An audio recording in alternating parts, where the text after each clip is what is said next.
Nico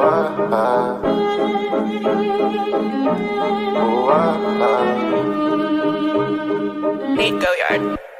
Bitch, I'm a ball, bitch, I'm a ball. Don't get no fuck, don't get no fuck. What's in my cup? What's in my cup? Full of that punch, nigga, that punch. Bitch, I'm a ball, ballin' like Kobe. Ho, keep it moving, cause you do not know me. Bitch, I'm a ball, ballin' like Kobe. Ho, keep it moving, cause you do not know me. Bitch, I'm a ball, can't talk in Milwaukee. Tell my dog sick of me, I do no barking. Pass me some greens, you know I'ma spark it. Mama got ass, told her to arch it. Pull up at the spot, hop out and don't park it. Bino say, always keep one in the cartridge. With Joey up purpose, so we going toxic. Came from the swamp to visit the tropics. Check out the scenery. Tell her mama to the backwoods right by the lake. And I had some weed on me. Had to retire my cup, but it still doubled up. So pour out some lean for me. We took an edible, feeling incredible. Fed away into the sheets. Hustle and flow as you need.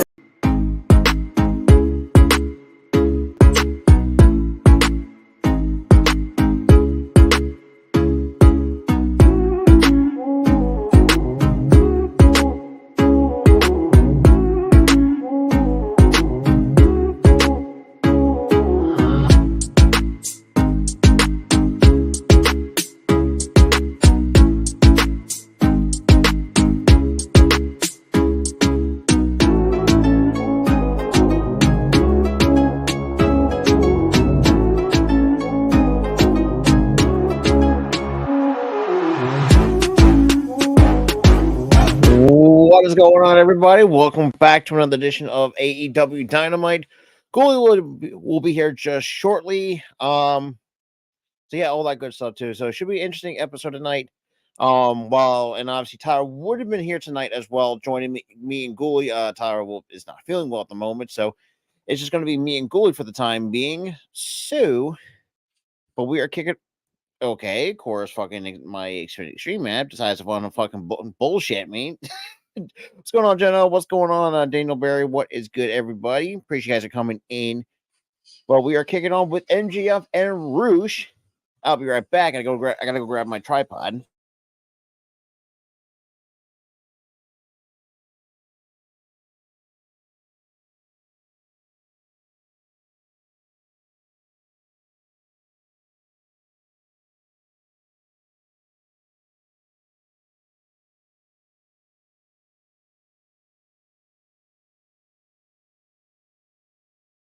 All right. Yeah. So apparently, I usually would do this on have it on my other computer, but unfortunately, I don't mind having it on the phone for the time being. So, and Beltray Runyon already coming out swinging here on AEW Dynamite between MGF and Roosh.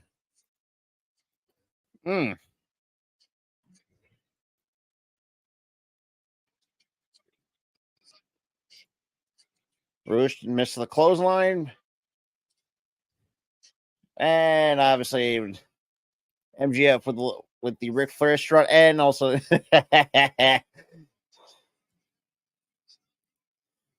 oh,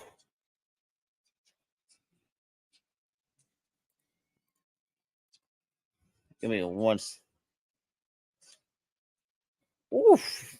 Yeah, I don't want to get into a chop fest with a guy like Roosh, because good lord.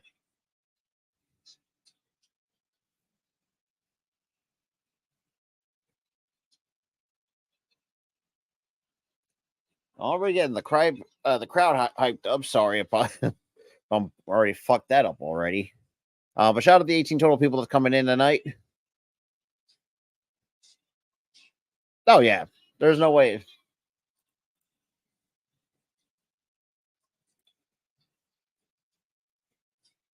Oh, and MGF eats a mean ass headbutt from Roosh. And just drop him like a sack of potatoes.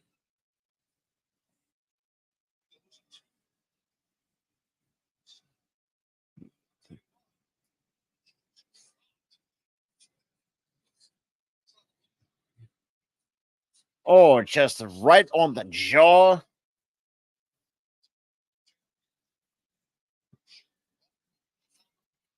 What's going on, latest guy? Oh, a couple body shots from Roosh. Irish whip off the ropes and to a back body drop on them. Looks like like I said, Goldie will be here soon, so I'll just hold it down for pretty much the first matchup of the night on AEW Dynamite.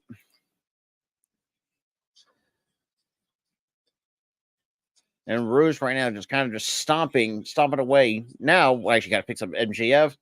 Oh, and a mean right rocks MJF to the ropes.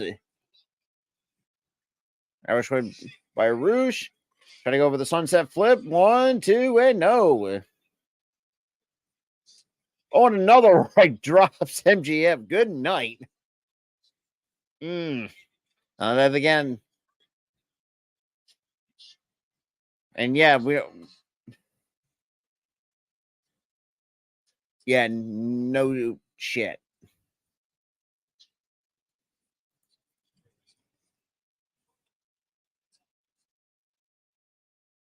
And we got a face-to-face with Will Ospreay and the AEW World Champion.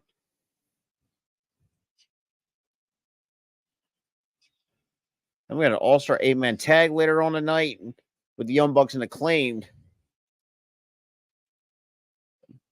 And a little fake out by Rouge, now flipping off the crowd, and a boot to the face. And Rouge now kind of just totally now eats multiple rights by MJF.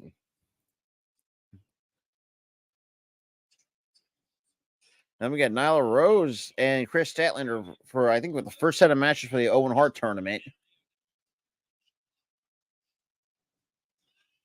And then we'll hear from, and then Dan Garcia will be in action. And then Claudio, what's going on, Sleeping Angels, and Pac will be on the men's side getting for their respective matches.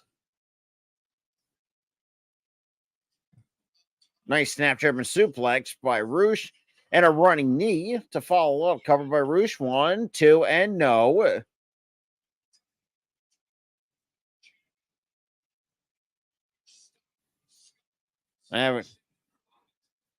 That's all. That's awesome. Even though let's be real, tomorrow. Happy first day of summer, everybody.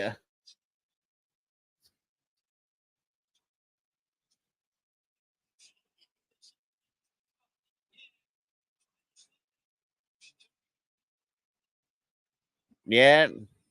Now double stomp in the corner.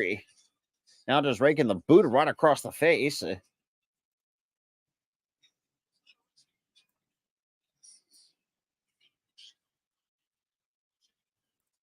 Rouge into the corner. Nobody home.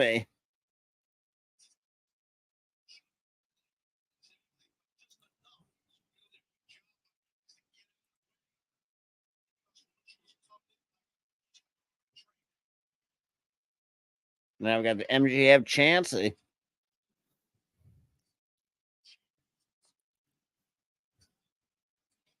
Now roll up. 1, 2, and no. MJF with a backslide. 1, 2, no. And a kick to the side of the jaw drops Rouge. Let's go for a hammerlock. What is this? A hammerlock. 1, 2, and no. Well, no.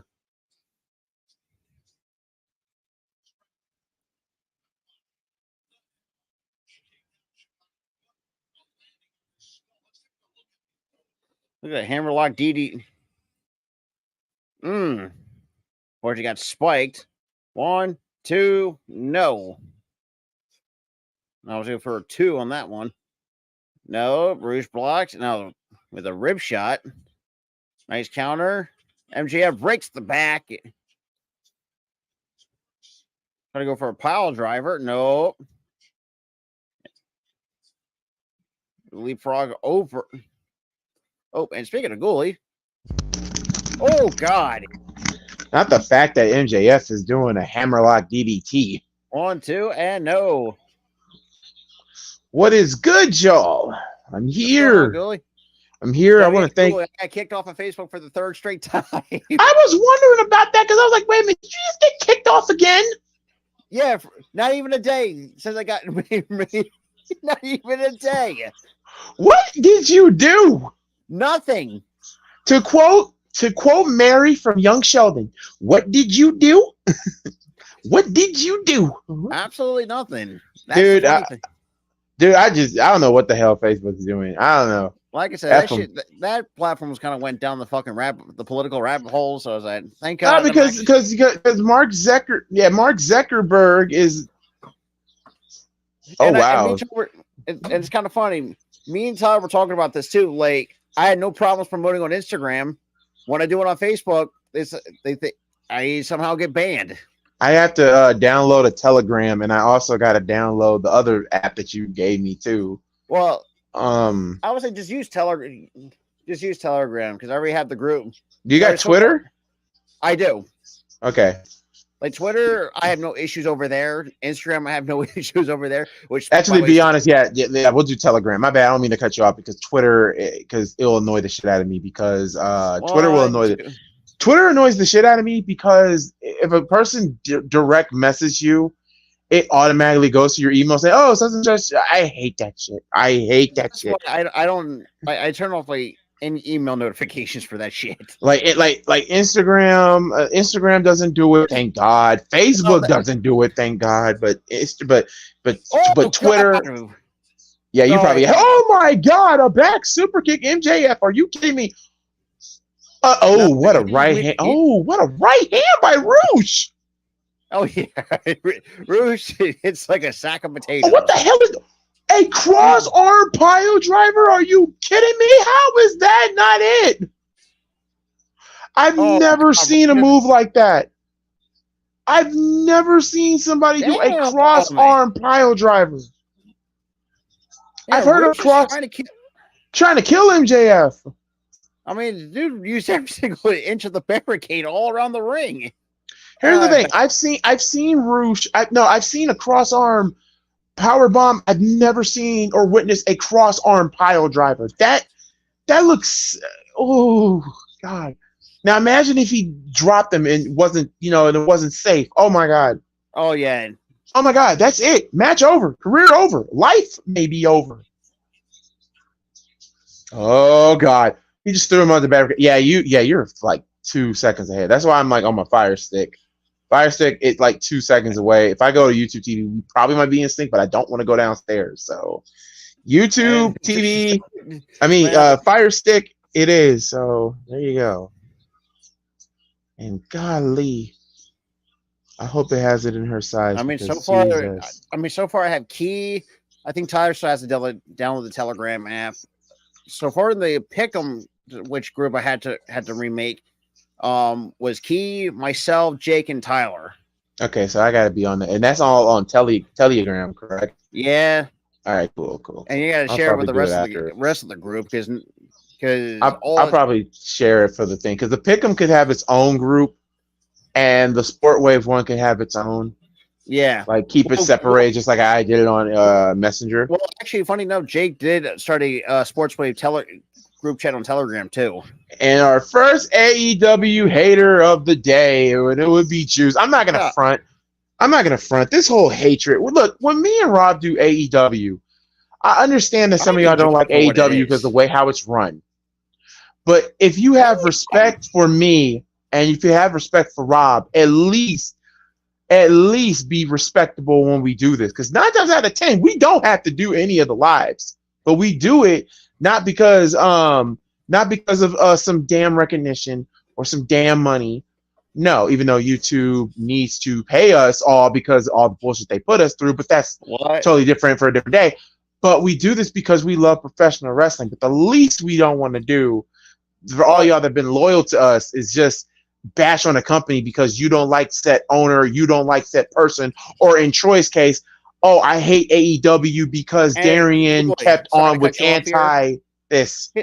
Because look, any company can have its criticisms. Look, me and Tyler, before we criticized TNA for firing Scott D'Amore and shit like that. And ever since then, TNA has put some really good TV product. Of course, Joe Hendry showed up on NXT last night. I mean, but like I said, I don't mind that you guys complain, like for real. But it's like, AEW is like it's. I don't mind the complaining. I don't mind the complaining. I don't mind the thing, but don't be like Troy. Troy's like, oh, AEW counts days. Oh, AEW is gonna go bankrupt. Oh, dude, how do you know?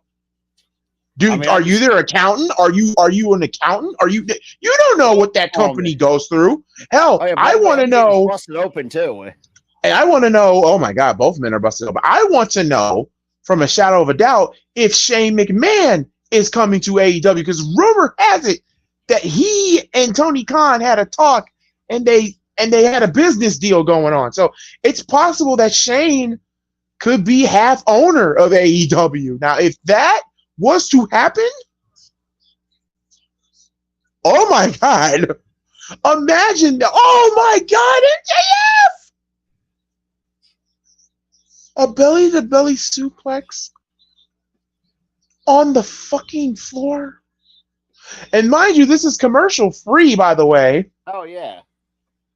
Never say no. I never say that Tony has money. No, I'm not saying that you said money. Whatever. It's just like, I just hate the fact when some marks just go over the extreme. Remind you, there are some people that used to be on this channel that would bitch and complain about WWE, and yes, I was one of them. But here's the thing. Hey, me too. We kept watching. Yeah, we're wrestling hypocrites. We are. I know I'm a wrestling hypocrite. For God's sake, I love wrestling. But at the end of the day, I'm trying to. I was the same way. But I'm trying to lower my hypocrite because, back then. Damn, MGM was trying to give Rush a concussion with those multiple. I guess it's awesome already. Sleeping Angels, what you mean by this is awesome already? Me ranting, or the fact that Rush and MJF are trying to kill one another? Oh, now he's biting the forehead. Damn, Rob is so fucking ahead of me. I might as well just look at the screen and then just read the comments. Spine buster. Multiple punches. Second row pile driver. But anyway, what is up, Sleeping Angels? What is up, Juice? What is up? Who else joined? Fuck. John L, what is up? Hi, it's Lady nice Sky. Brainbuster from MJF. Daniel Berry Sports. Hello. 1, 2, 3. MJF picks up the win. Son of a bitch, you are so ahead of me. I'm on the part where MJF is like bank. Okay, now I'm on the part where he just bit his forehead. Oh yeah. I mean, plus, I might have to go. Man could help. Yeah, that's what I'm saying too. We're going to talk about that when when Rob is on commercial, since he is the man that's ahead of me. Yeah, and I want to know from you guys in the chat: do you think Shane McMahon would help AEW? Like, not like help, but just like get AEW back on track. If Tony Khan, if Tony Khan just say, "Hey, look, I'm gonna give you half of this company," or better yet, "Hey, I'm gonna let you be the owner of the company. Just let me do the booking or whatever." Do you think Shane McMahon is willing could change AEW around? Dub said that Shane would get outlasted. He would get booed. The AEW faithful wouldn't accept him. But here's the difference. I would accept Shane in AEW because of two reasons. Number one, he's not like his daddy. And number two, if you really think about it, it's more of a middle finger to his father. And plus, too, I mean, Shane knows like how to. Honestly, I'll let Shane book shit too, because I think he already knows how to do that. I still question some of Triple H's booking, and he's not perfect either. Perfect. No one's perfect. Even I'm not perfect when I do ACW sometimes. I know I'm not perfect at all. Okay, who is this dude in the lucha mask? Who is that? I don't know who you are. You're speaking Spanish, and I don't know who you are. Well, what type of lucha mask are we talking about here? It was like a black lucha mask. I don't know who it was. And he was with Brian Cage and Papa Storm and all of them. I don't know who that guy was, but anyway, at Forbidden Door, the TNT ladder match, we already got our Dante Martin's in. Oh my God, I'm happy Dante Martin's in, but I'm scared that Dante Martin is in there because the last time he was in a ladder match, his leg. Last Wednesday, they're showing what happened to Dustin Rhodes and Jack Perry. I feel like Triple H and Shane McMahon can make both companies good with a booking. If Shane McMahon was to go to AEW, yeah, he doesn't book Omos. That's very questionable. Juice, you and your love for Omos. Well, But no, Goy, like, thinking soon. Goy, I'm sorry, this is going to be weird, but Juice loves that BBC.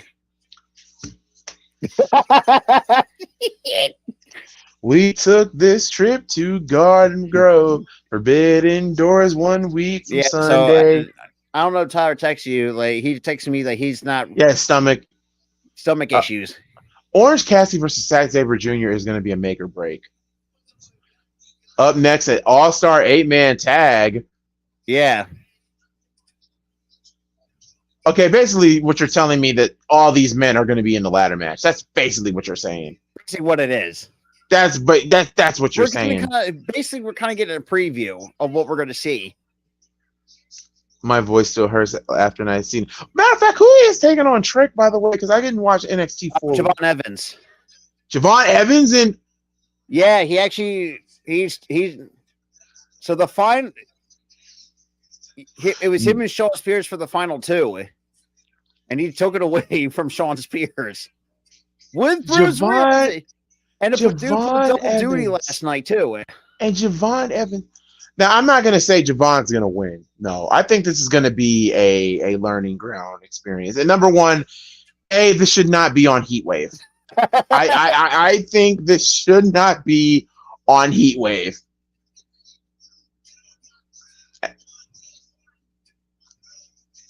I'm not gonna lie. I love Mark Briscoe's promos. Man, who get Mark Briscoe? Mark Briscoe crack. That's what I want to know. Oh, we're getting face to face between Mark Briscoe and Jungle and Jack Perry. I'm sorry, that's Will Ospreay and what you call it? No, I'm still on the promo. So that was funny. Oh yeah, it looked yeah, Mark Briscoe can cut a promo. He can cut a promo. It's just like his brother.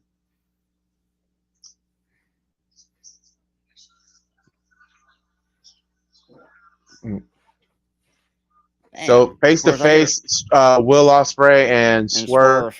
That's face to face. That all right. Right on. LOL. Powerhouse Hobbs has more title matches than Omega this year. Hobbs for world champion, but every time they put him in something, it doesn't work out. I can't get behind Hobbs. I don't know if it's creative or him himself. Obafemi is what Powerhouse should be.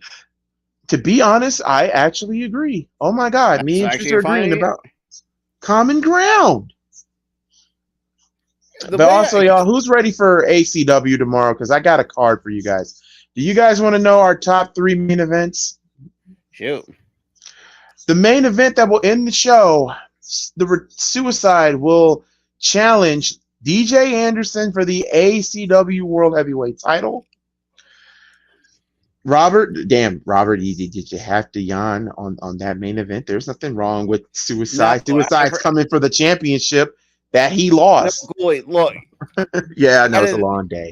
This summer he's fucking getting to my fucking brain. Bro, it's 96 fucking degrees in Indiana. It's gonna be 100. Goy, it's supposed to be almost close to 100 this coming weekend here in Jersey. Yeah, we're by the way, me and Rob are probably gonna be burning alive because Indiana is gonna be hot and Philly's gonna be hot. So that's the main event. Jersey, even though I'm in the part of Satan's asshole, so I mean the secondary main event, Jesus Christ, the secondary main event. He has held the belt for 2.5 years. No, wait. No, he's held the belt for damn near 4 years. He is the longest reigning NWA World Heavyweight Champion. This is going to shock Rob. The NWA champion on the Fire Pro Series is none other than Tyrus, a.k.a. Brodus Clay. Oh, my Lord. And one of the worst NWA World Champions of all fucking time. Well, in Fire Pro, he has defended the belt 11 times and has held the belt for at least 4 years. Yeah, Jesus Christ. I know that's not believable, but it's the game. It's a game. Yeah. Even though he will go. Funny, I've never gotten around to playing the damn thing. Fire. Oh my god. Oh my god. How can I explain this to Fire Pro? It's like an arcade. I've seen what I've seen. It's like an arcade version. It's better to have the CPU play against each other and having the CPU level at 10. But there's also, if you have a website on PlayStation Network and whatnot, you can download set wrestlers and set move sets and all that too. Like you can look at them on YouTube and oh my god. Yeah, I finally actually beat Star Wars Jedi Fallen Order. I still gotta beat that, so I can't really. And it still kind of sucks that Fallen Survivors on PS5, which is fucking bullshit.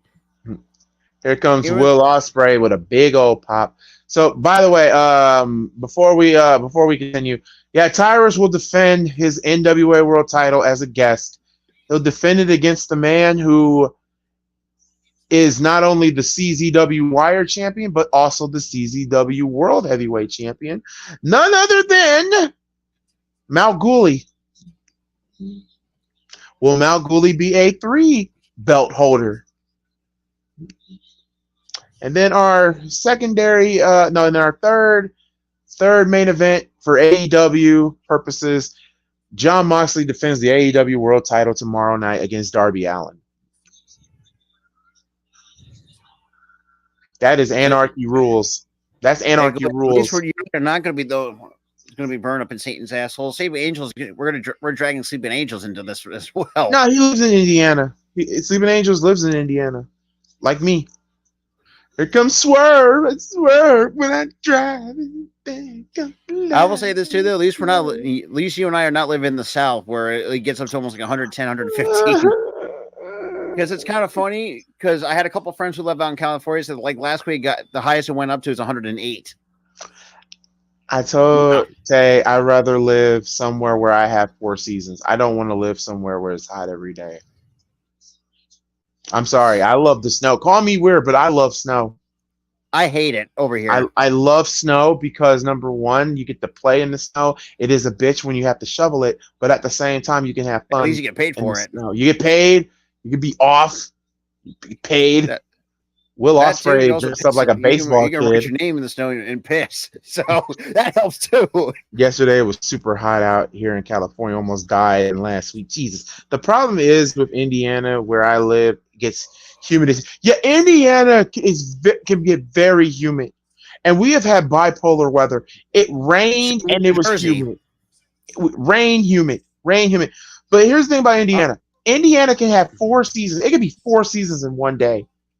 We don't even have 4 seasons, Rob. We have 8 seasons. Oh, yeah. Cool. I know you don't check Twitter. Did you see what Jordan Grace posted on her Instagram and her Twitter? With all 4 buttons. Jordan Grace, when she posted 4. I haven't seen it. Shit. But I do know I saw Liv Morgan in her room, and she had nothing but a Dominic T-shirt on and some socks. Saw that. Good Lord.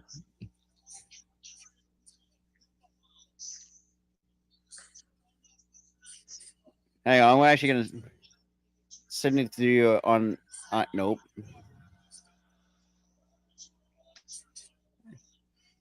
And there you go. I sent it to you, Goalie. All right. I think I just got it. They're talking about, their friendship and all of that too. Swerve is retaining. I'm gonna say Swerve's gonna retain by shenanigans. It's too early to make Will Ospreay a double champion, in my opinion.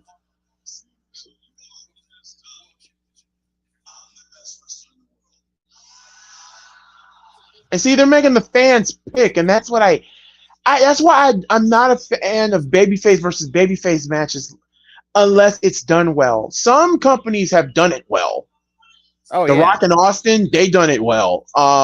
Until that swerve that happened at WrestleMania 17 that we will not talk about. And I'm sorry if I ever do a watch along for WrestleMania 17. Austin shook Mr. McMahon's hand. Yeah, ended the Attitude Era. That almost made me stop watching wrestling. There's like 3 moments where I almost stopped watching. That was one of them. The other one that almost made me stop was the HLA wedding angle between Bobby Lashley, Lana, Liv Morgan. Yeah, that almost made me stop right there.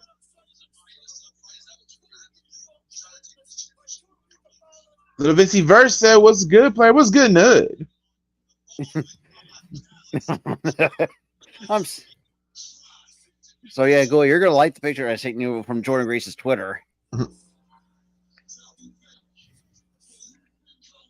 Oh yeah, and that too. When she posted that, like the bookmarks went fucking crazy. Oh, I'm not surprised. Oh yeah, credit to her husband who took a picture, took like snapshot of a photo of 4 beautiful butt naked women on a Costa Rica pool. They're talking about John Callis. Hold on, because I'm also using my phone. I'm not on the family computer, but give me a second. Yeah, well, Let me see. It's Real to Me podcast. You put me on Twitter, right? Oh no, you did it on Instagram. Okay. Yeah.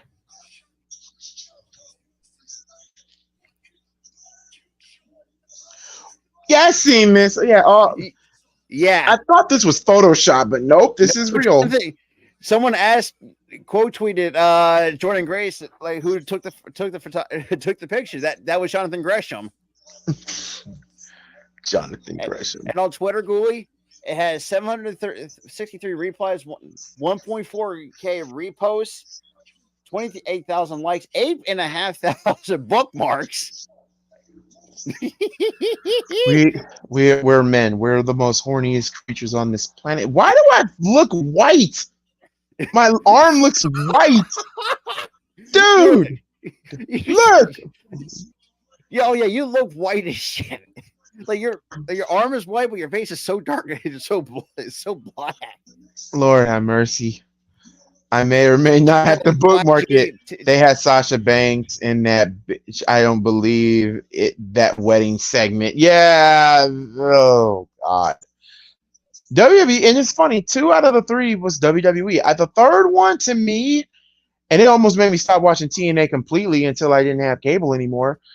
I did not really like the whole year storyline of the Aces and Eights. That storyline went way too long. There was some of the people were like that you knew was in the group in it. I'm sorry, D'Lo Brown. Oh my God! If anybody that watched the Aces and Eights and like the first person they unmasked was D'Lo Brown, I knew it was D'Lo because D'Lo has a funny shaped head. You cannot. Nothing against D'Lo. You just know it's D'Lo. Sleeping Angels, I would disagree because that segment was fucking hilarious.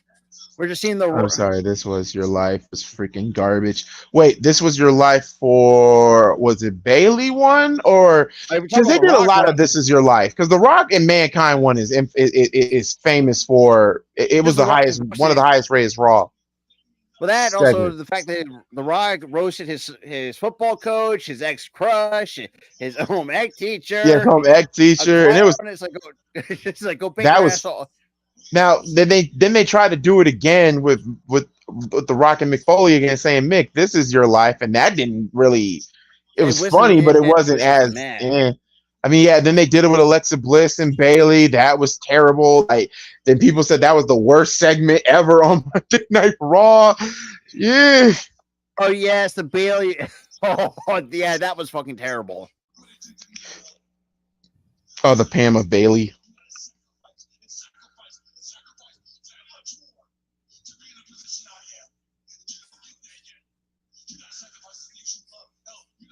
Damn, it feels like even Bailey's her real name Pamela sounds like a freaking goddamn name after cooking spray, the non-stick cooking spray.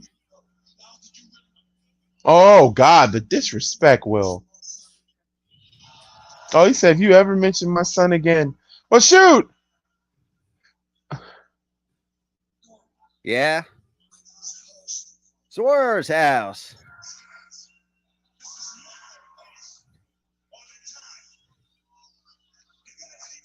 Well, the thing is, it's a matter of time. Like I said, I have Swerve retaining. I don't see Will Ospreay. I don't see Will winning. I don't, because it's going to be some shenanigans.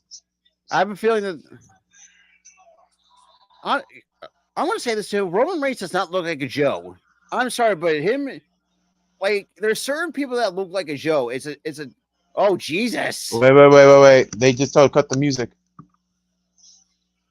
Wait a minute. Oh, my God. What is Swerve going to say? Oh, God. Swerve said, what if I do want to make it personal? Mm.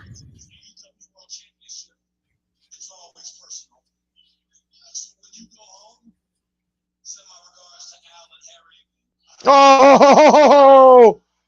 Yeah. Oh! He brought the man's kids into it. I mean, this is Swerve. This is a man who went into Adam Heyman Page's house. Yeah. See, look at that. Will Ospreay. See, that's why I have Swerve winning, because number one, Swerve can be controversial if he wants to. And here's the thing: Swerve is also not only in a feud with Will Ospreay, but he's also still in a feud with the Elite as well. And see, look at Don Callis. You see what I mean? I have a feeling the Callis is going to find a way to screw. Yeah, Don Callis is going to find a way to screw him.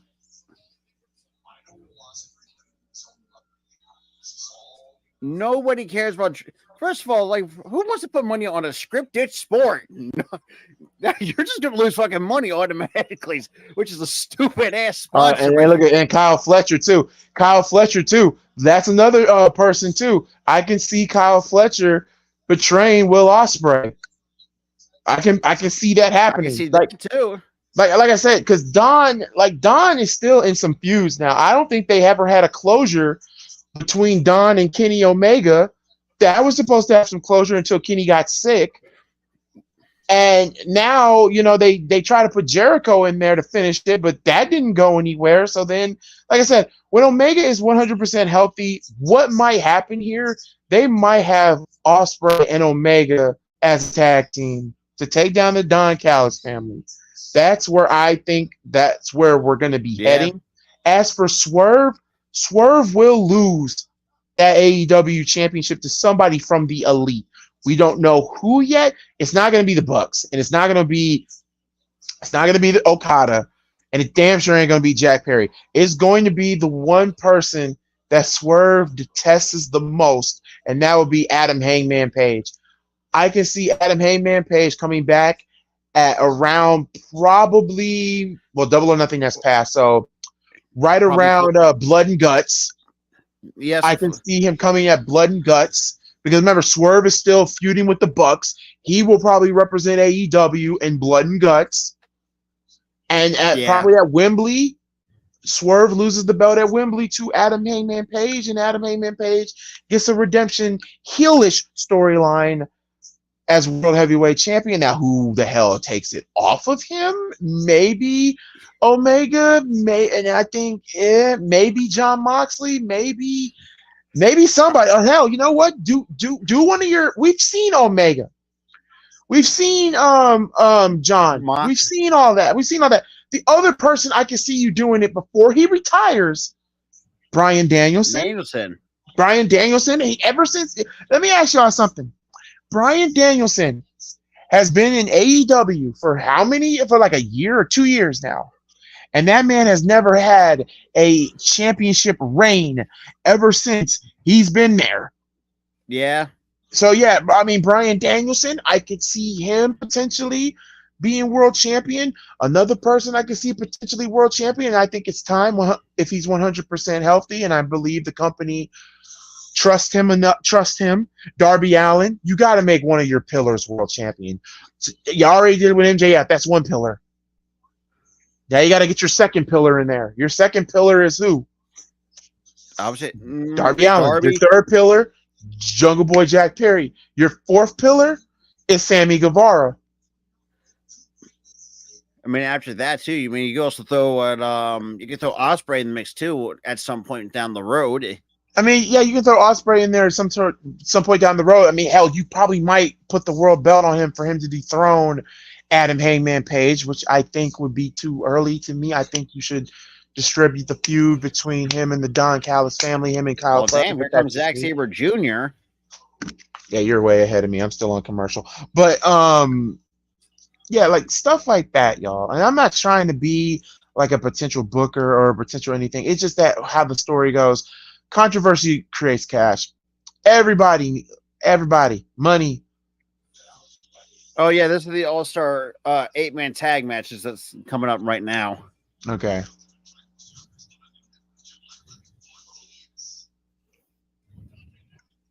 Fire 6 still at. Brian Danielson said he was only going to wrestle for a couple more years because his daughter want him to be at home.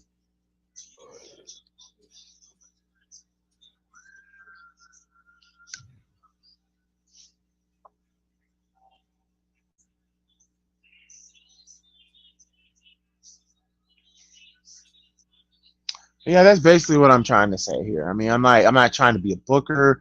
Not trying to be. I did a lot of that when I did a lot of that when I do live streams with Vince McMahon. Jesus Christ, and his booking. Oh my God, I did how to book. I tried to do how to book Victoria. I know I didn't do it yet, but I had a story if Victoria did come back once Alexa Bliss was in that whole blissful story or whatever.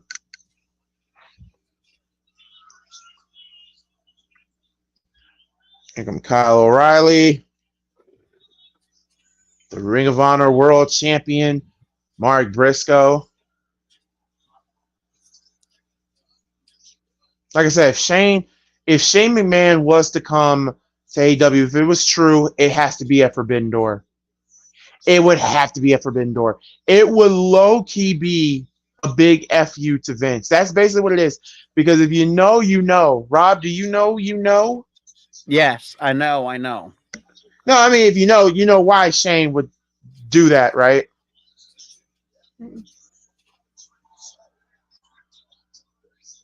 I love how Orange Cassidy and Zack Sabre Jr. are just staring eye to eye with each other, not getting physical. Shouldn't get physical. You're going to take the shirt off. And Kyle Fletcher's going to fly. And put the glasses off. Hands in his pocket. Now loosening. Now tying his pants. Now he putting his headband. Oh my God, I love Orange Cassidy. I wouldn't mind if Orange Cassidy was world heavyweight champion. I know a lot of y'all don't want to see that, but I want to see it. And speaking of which, on the PlayStation Network, apparently AEW Fight Forever is free. Yep. And let me see, because that is the truth. Because if it's true, download that puppy now. I will download that puppy now. That means I have to delete some shit, and I don't want to delete shit. I hate deleting shit. The only thing I probably might be deleting is Hogwarts. Honestly, I've never gotten around to play Hogwarts Legacy. There's just some certain games I just don't bother playing. Like, I was interested, and then I lost interest because other games came around. Gangrene David, Tony finally booked a captivating segment to build towards Forbidden Door. Forbidden Door main event golf clap. What's up, Gangrene David? It is really free for the PlayStation Store. Excuse me for a second.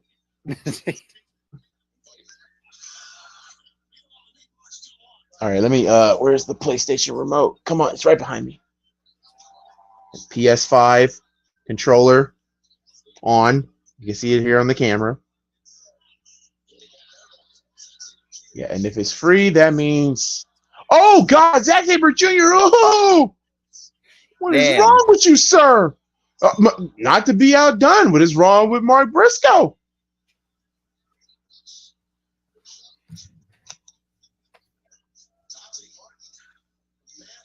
Oh no, Dante Martin. Nothing much. Actually, considering going to Forbidden Door, I want to see Will Ospreay. Understandable. I mean, I did went to AEW show a couple months ago. Gangrene, isn't it in your neck of the woods? Around like in what, New York?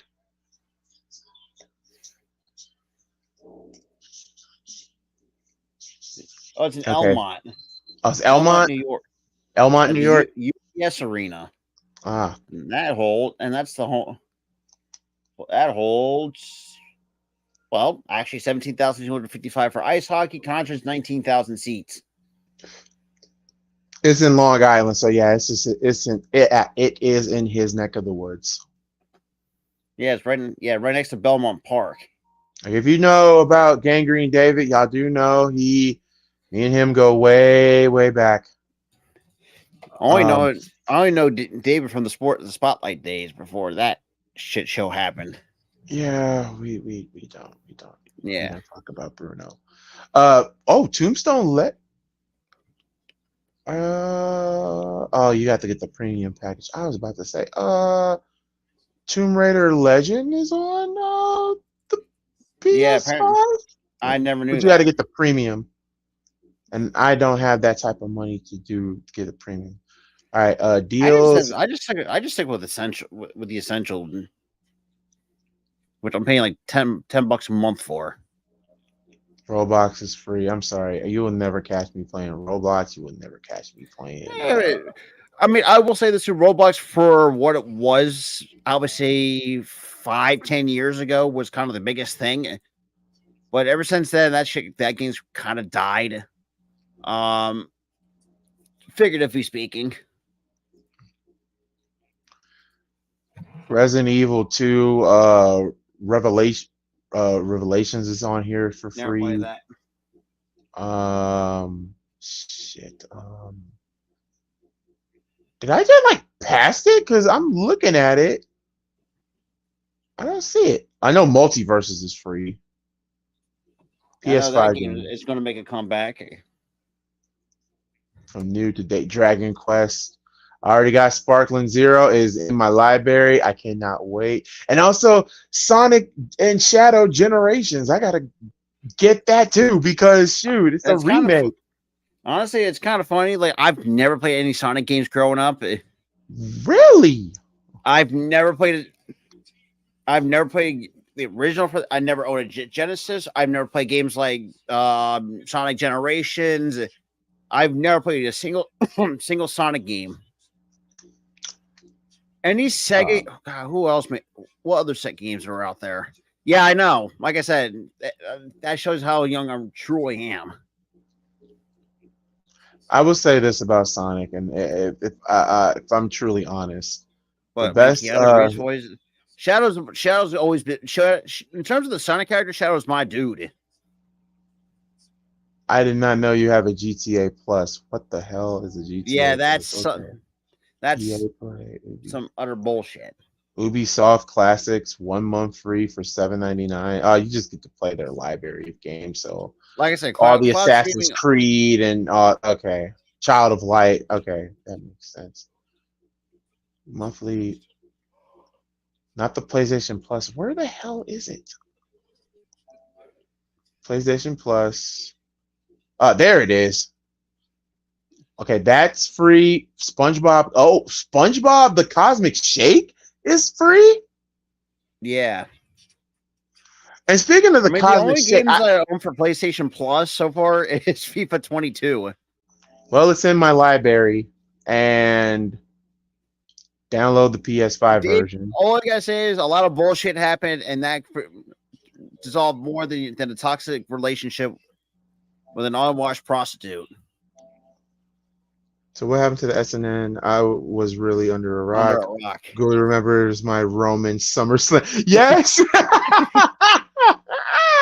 Roman Reigns! It's Roman Reigns! That man had an orgasm. He had an orgasm when Roman Reigns got back. I'm not knocking gangrene. I'm just like, David knows I'm not. Okay, so I need to delete 25% of, oh God. Well, SpongeBob the Cosmic Shake is automatically in. Oh my God. In terms of the classic games that I bought from the PlayStation, from PS Plus, good. Do you remember Buzz Lightyear Star Command when that first came out on the PlayStation? I actually have that on my PS4. That was my childhood game, and I also have Toy Story 2, Buzz Lightyear to the Rescue as well. Yep, that was my game. Toy Story 2, sorry. That was my game. Toy Story 2 was my game. And here's the thing. It was my game, but could never pass it. What's good? What was the last good soccer game, May? FIFA has For dropped the me, ball. like I said, I don't play a lot of soccer games, but for I don't me, play soccer games, period. in my honest I can't do opinion, I mean, to each their own on this one. I like FIFA 22. Even though I think right now, I think in my career mode, I think I'm like on a 40 goal scoring streak. Yeah, 36.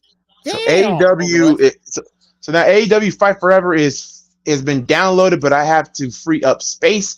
25 gigabytes I have to get rid of, and there's 2 games I'm thinking about. Hogwarts has 80, and then the other is Saints Row, and I'm not getting rid of Saints Row because I'm not gonna lie, y'all got me hooked. I do like the new Saints Row. I don't know why everybody was complaining. Was it Saints Row? Which one is it? The new one, like the reboot one. Everyone was complaining and saying, "Oh, it's not." It's funny too. The only Saints Row game I've ever owned and I played a lot is Get Out of Hell. I have the Get Out of Hell DLC, but just never played it because I was trying to finish 4. I'm one of those gamers. I got to finish a game first before I even do a DLC. Oh, that's that's me too. Because here's the thing: ever since I got my PS2 in my bedroom, something I have not finished in over 20 years was the first Spider-Man, which I finally beat 3 times. I finally finished Spider-Man 2 because the only one fucking mission that really pissed me, really bugged the shit out of me, when you have to climb up to the Statue of Liberty to break the damn thing for Mysterio. As a kid, it was a pain in the ass, but as an adult, till you realize that you can cheese it. Oh yeah.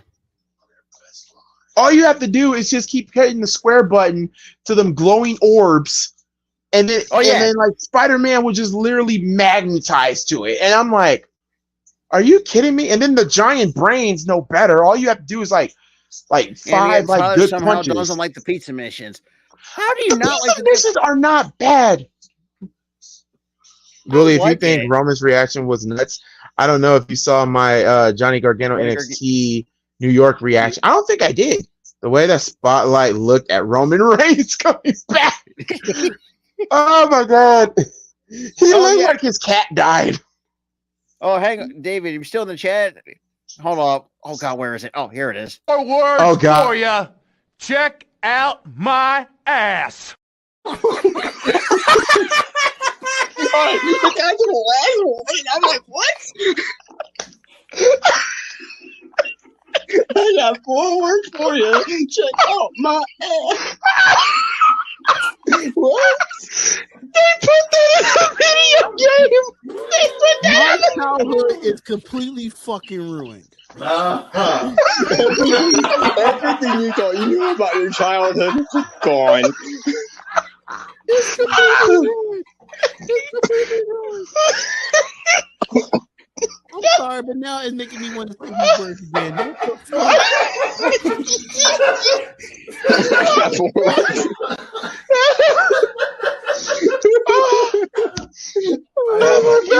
I got 4 words for you. So many answers in so little time. Like, only a tight one.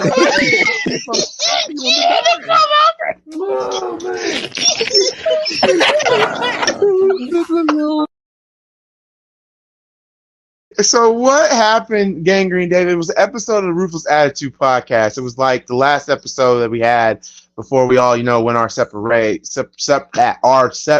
ways. What happened was, we were talking about theme songs and whatnot, and I was talking about, has anybody ever played WWF Attitude for the PlayStation? To make a long story short, only me and a few others have. So I screen recorded the taunts. Billy Gunn literally has a taunt that says, I have 4 words for you. Check out my ass. And oh my God, Dee's face was the MVP of that episode, because what made it worse, Dee did not like the acclaim.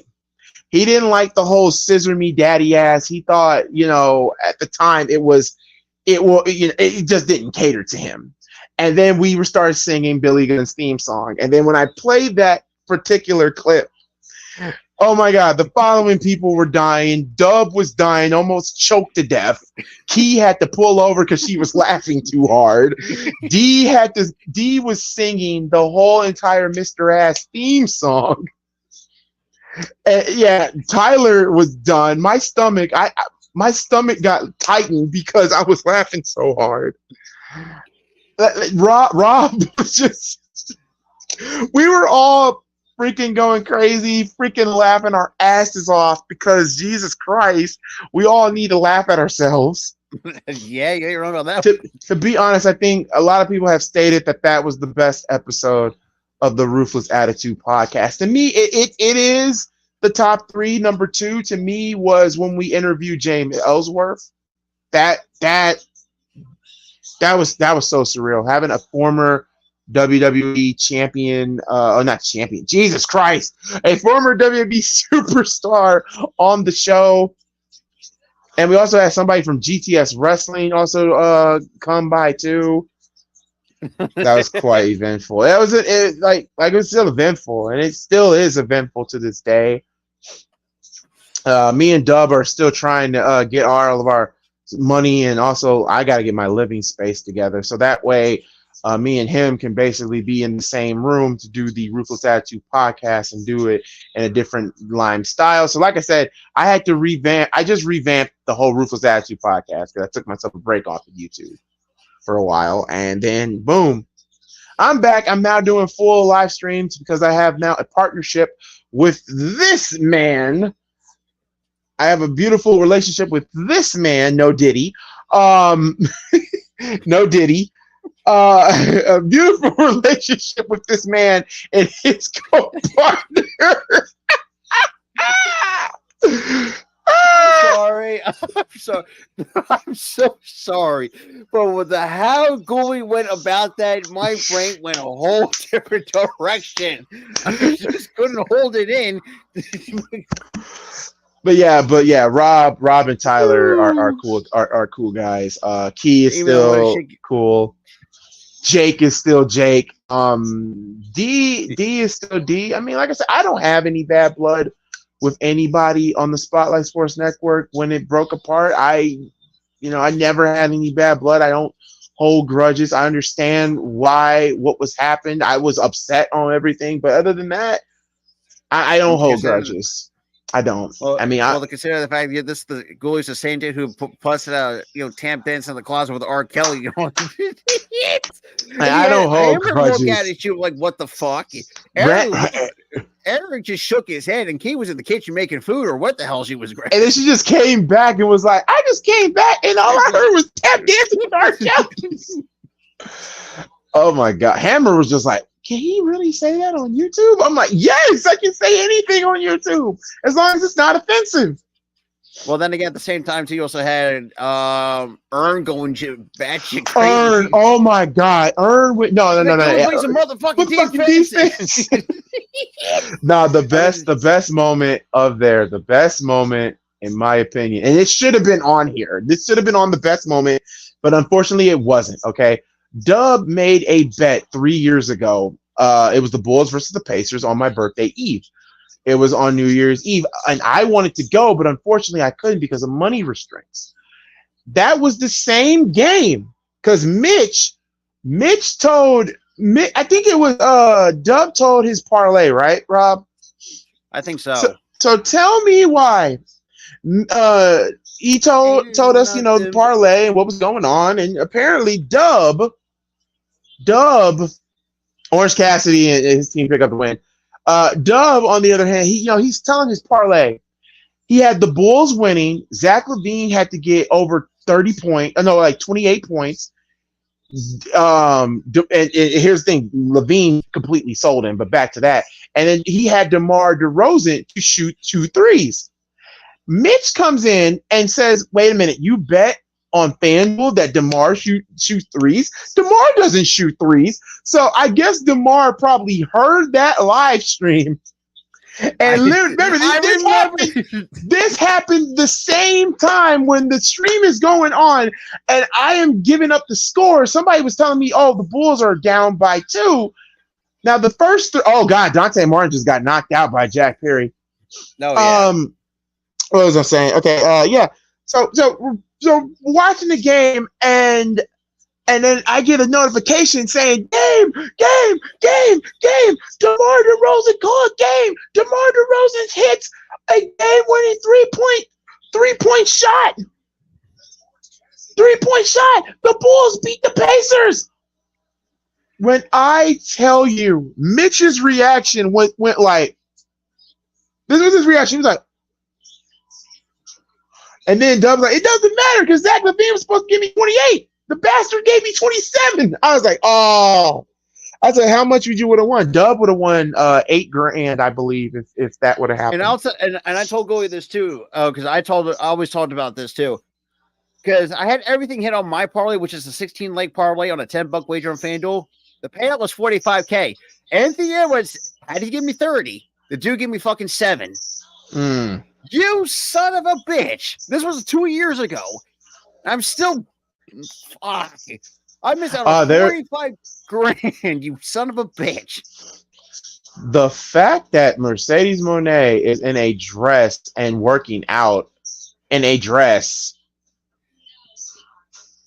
She don't give a fuck. God, okay. Anyway, yeah, just download it now. I just downloaded mine. I just turned my PS off, so PS5 also. But yeah, like dead ass. Yeah, Mitch said that DeMar never shoot 3, and DeMar basically said, "Excuse me, bitch," and just hit 2 back-to-back threes that helped us beat the Pacers. And what made it even more poetic? Tell me why some fans got onto the floor, to the court, just to surround DeMar DeRozan, because back then the Pacers were ass and the Bulls were good. Remember, this is back when Lonzo wasn't hurt, mind you. And the Bulls were number 1 in the East, and we beat the Pacers by a beautiful 3-point shot by DeMar. To this day, I looked at Mitch saying, "Don't you ever disrespect DeMar again in my presence." And now Don Canales has Roosh. Damn it. So Goalie, I know we talked about a little bit PS games, but the one franchise I've never played was Dead Space. Never played Dead Space. I never even heard of Dead Space. Not gonna front. So Roosh is gonna join the Don Callis family, and here comes I never got into the Last of Us franchise. I just never. Really Last of Us. I gave it a chance. The only time I stopped when what was it? We were in after I got past the dreaded fucking abandoned hotel. Hated that mission, by the way. I do like Borderlands though, but I've never gotten around to 3 yet. Good evening, Prince Sean. Now, I would say, God, the one franchise I put off for a long time was Metal Gear Solid after the PS1 or PS2 days. Well, Matthew and Nicholas Jackin. They're both original and the remake. Never played them both. Now, the one I will also remake so far I have played was Resi 2, Resi 3, Resi 4, which, by the way, I still think Resi 4 remakes it controls much better than the original. Medieval, I think, for everybody that remembers the PS1 and I remember Medieval. Because I remember I also unlocked the. Even less for the last levels of pain in the fucking ass, I'll tell you that much for first-hand experience. But the good thing is too, like I think you get, I think it was like 10 chalices. I think you can lock the original game from the PS1. Here come the Acclaim. I'm gonna say this now. I think the Acclaim is gonna beat the Bucks. Oh yeah. Now for the belt, I don't know. That I don't know. What's going on in the House of Khan tonight? Well, they just did a beautiful promo with Swerve and Ospreay. The Young Bucks just cut off the Acclaim. Bro, just go acapella. So Silent Hill 2. Zuko Okada turned off the theme music of the Acclaim. I would say, yeah. When it comes to Lego games, I'm very picky when it comes to Lego games. For some reason, I find they're very soothing and therapeutic. I don't know what it is about there's 2 Lego games that I have. Oh, damn, he just called the Acclaim bitches. Okay, that's funny.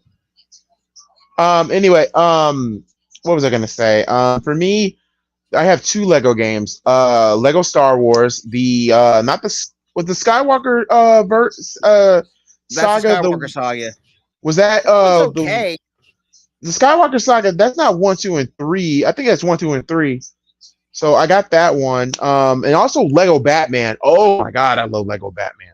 Speaking of Lego Batman, I actually have literally I had the digital copy of Lego Batman 3 Beyond Gotham. I have not played the sequel or the third one, but I have played the first one. And I will say this: it pays homage to the Tim Burton movies. That's what I love about Lego Batman, the first one. It pays homage to the previous Batman films. And the thing that I didn't expect it was its own difficult like stories and whatnot. I thought they were gonna copy from all the Batmans. I didn't know they were just gonna say, "Oh, here's Michael Keaton's Batsuit, and here you go, Lego for him." I'm like, okay. So I mean, in terms of the Lego games, I have the Lego Harry Potter collection. I got Lego DC Supervillains, 100% that one. I just got Lego The Hobbit, which I've still been putting off for a while. What else? I mean, Jesus, I have a range of different games. Even though in terms of, it was Resident Evil 7, even though this part of the one where what's the bitch's name? Me at stabs your fucking hand with a screwdriver, scares the fuck. I kid you not. I wanted to chuck my controller at the TV because after that jump scare, like, don't do that, fucking bitch. Like for me, this is gonna shock you, but but you never played a Sonic game, Rob. If I was to get you started on a Sonic game, I would recommend the originals, but not just the originals, but also if you can go to your local gaming store, try to buy a Sega Dreamcast and try to get Sonic Adventure and Sonic Adventure 2. Because those games, actually, to be honest, if you got the PlayStation Now, they're both on PlayStation Now. I do know that. I would say I like Resi 6 to an extent. But the one game, or I would say games I've been doing a lot, was Star Wars Battlefront Classic Collection. Can I say this too? This not to prove that I am frightened or anything. Give me a Resident Evil game where I don't have to kill a zombie dog, please, because my heart. Oh yeah, that shit gives you fucking PTSD. It gives you Vietnam flashbacks. No, yeah. In terms of Lego games, sorry to cut you off, but the latest one I played was Lego The Incredibles. I've never played that. Is it good? Or is it basically just like follows from both the movies. You start out with from the second one and then you can play the first. I figured. What's another game series that I've always loved? The Mega Man X series. I've never played a single Mega Man game growing up. I recommend you still have your 4, right? Yes. I recommend going to GameStop and asking for the Mega Man XZ collection. I mean, not Z, the Mega Man X collection, because it gives you from 1 all the way to 8 in its form. The first game I played, I never played growing up was Metroid. I played a little bit of Metroid, but Metroid 4 Beyond looked good. Speaking of which, I know we're a little off track, but we always are off track. Nintendo Direct. Oh my God! I think they MVP'd it. I think they had a better showcase than Xbox this year, because Mario and Luigi Brotherhood put that in my vein. I am going to pre-order that. That comes out November 11th on my Switch, and also Prince Sean. I forgot how many Kingdom Hearts. There's like 7. I don't know which one I had. I remember when it came out for the 3DS at the time. Yeah, hold on one second. You're talking to a pro at the Kingdom Hearts games, and here's the thing. I'm not a diehard, but I enjoy a Kingdom Hearts game when I can. I have the entire collection of all the Kingdom Hearts on my PS4, but the one I haven't played, but I own it, and it's brand spanking new. It's still in the plastic. Kingdom Hearts 3. Because I want to play all of them in order before I play 3. I know everyone loved 3. But for me, my favorite Kingdom Hearts game is Birth by Sleep. I know a lot of people did not like Birth by Sleep on the PSP, but for me, that game was gorgeous. The Or for the story, I loved PSP. it. Yes. So the two games actually, it's kind of funny that since you brought that up. I have Dante's Inferno, which I still think is the most underrated fucking game ever to be made. Dante Inferno, I wanted to play that so bad, but I didn't own a PS3. Recently, I re-indulged the Goofy. Who doesn't love the Goofy movies? The second one may not get its love from everyone else, but it gets love from me. I like the second one to a certain extent. The only thing I didn't like is the fact that here's the thing that should have been fixed. Number one, they should have had Roxanne in the second one. Whatever the fuck happened to her? I think what happened was Disney got their hands crossed because they had that deal because ABC and Disney are connected. They had that deal to do with the X Games, and that's basically what the premise was, to hype up the X Games. It was the goofy, extremely goofy movie 2. If you really think about it, was advertisement. It was a giant promo to promote the X Games. That's all it was. And here's the thing, that's fine, but at the same time, for people that want an actual sequel, it should have started off with Max going to college. Yes. But here's another thing too they could have done. Like Max goes to a different college. Roxanne goes to a different college. Or you could have house party to it up and have them both in the same college, but they both trying to find what they want to be in college. And also, Disney used to do this in their animated films. They used to do their like a message for kids about what you do in long relationships in college, school, and all of that. They used to do that, and now it's like I said, I don't hate Extremely Goofy Movie. I like it. Parts. That movie could have been a lot better than what it was given at the time. It was just a promo for the X Games, and to this day, I don't really care for the X Games. Obviously, this dude. One thing I liked about that movie too, at least to give PJ and actually show some big fluffy guy some love. Oh yeah. Oh, also, he got himself a baddie. I can tell you that much.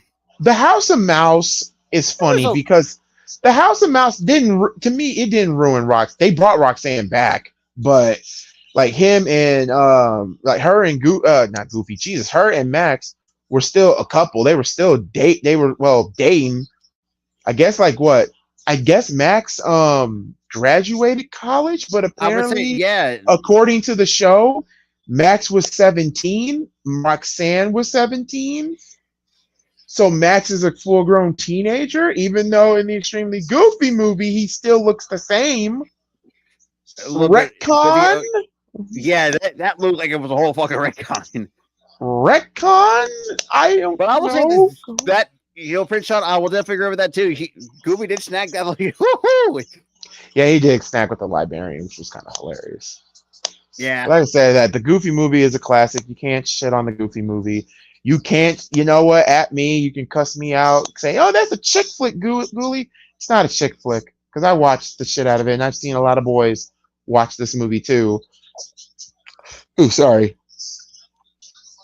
The Parent Trap, the Lindsay Lohan version, you can't shit on that. That was okay. That is a classic. It's not one of my favorites, but I'll enjoy nostalgia trip here and there. It's a classic because I grew up watching it and had a crush on Elaine Hendricks for a while, and she still looks good. Still looks good to this day. And I will say this too, though.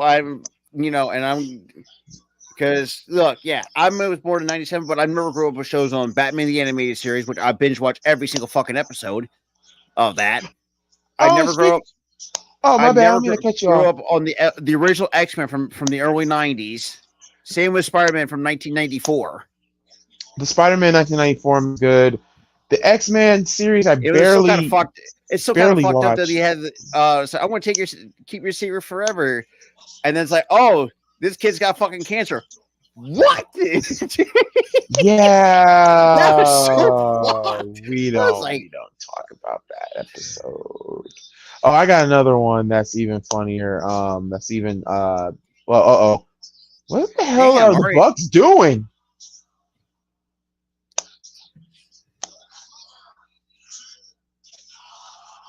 Bowens kicks out. Whoever said a Goofy movie is a chick flick is higher than no. The Goofy movie is not a chick flick. The chick flick people said that's a chick flick was The Parent Trap. How? I don't. How? 1998's Parent Trap with Lindsay Lohan and Elaine Hendricks as Meredith Blake. That was not a chick flick. It was far from it, actually. The one movie that I didn't know was a chick flick, but I grew up watching it as a kid. I don't know if Robert's seen it, and I don't know if any of you guys seen it. Let me know in the chat if you've seen it.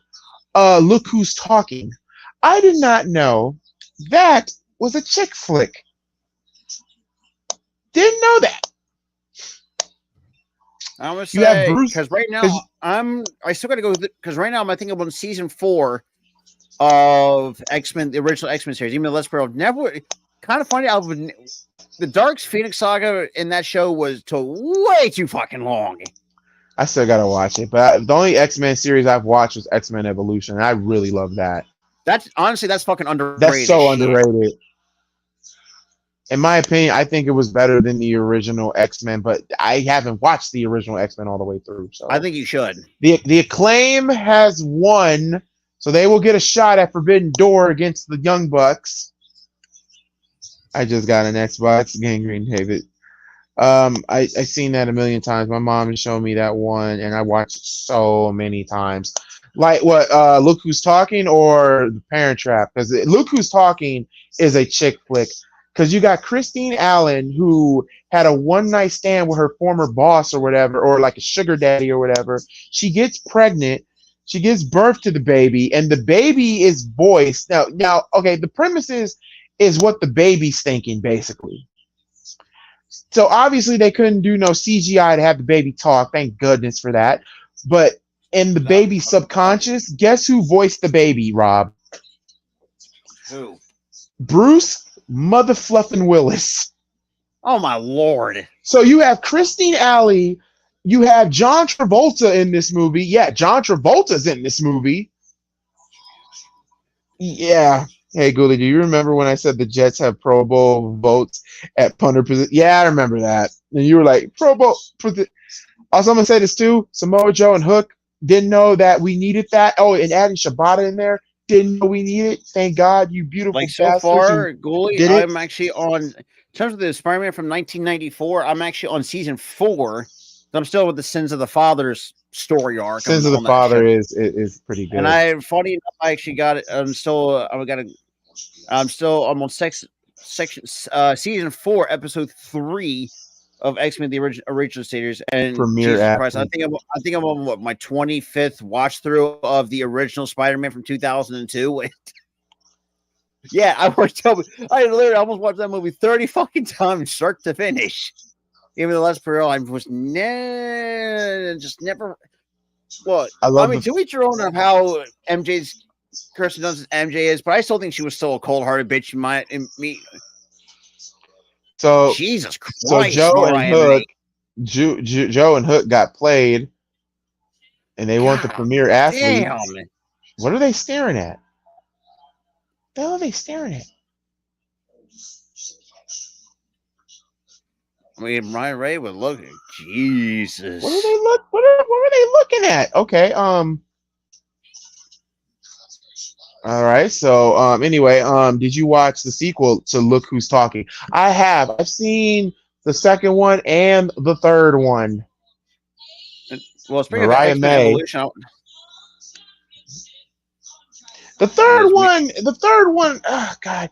This is where I knew the third one lost its magic, because the second one, you brought Bruce Willis back to voice the baby.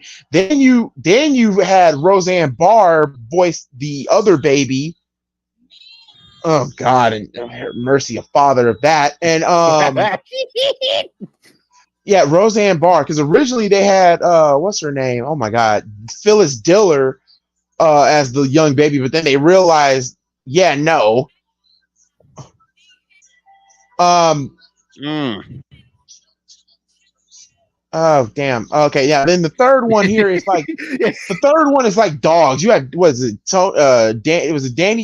DeVito voicing the dog, and it just got sillier. It got sillier. The third movie got silly, and the second one was even silly. And freaking Gooley almost got distracted by tits. No, I didn't get distracted by tits. I just, I had a brain moment.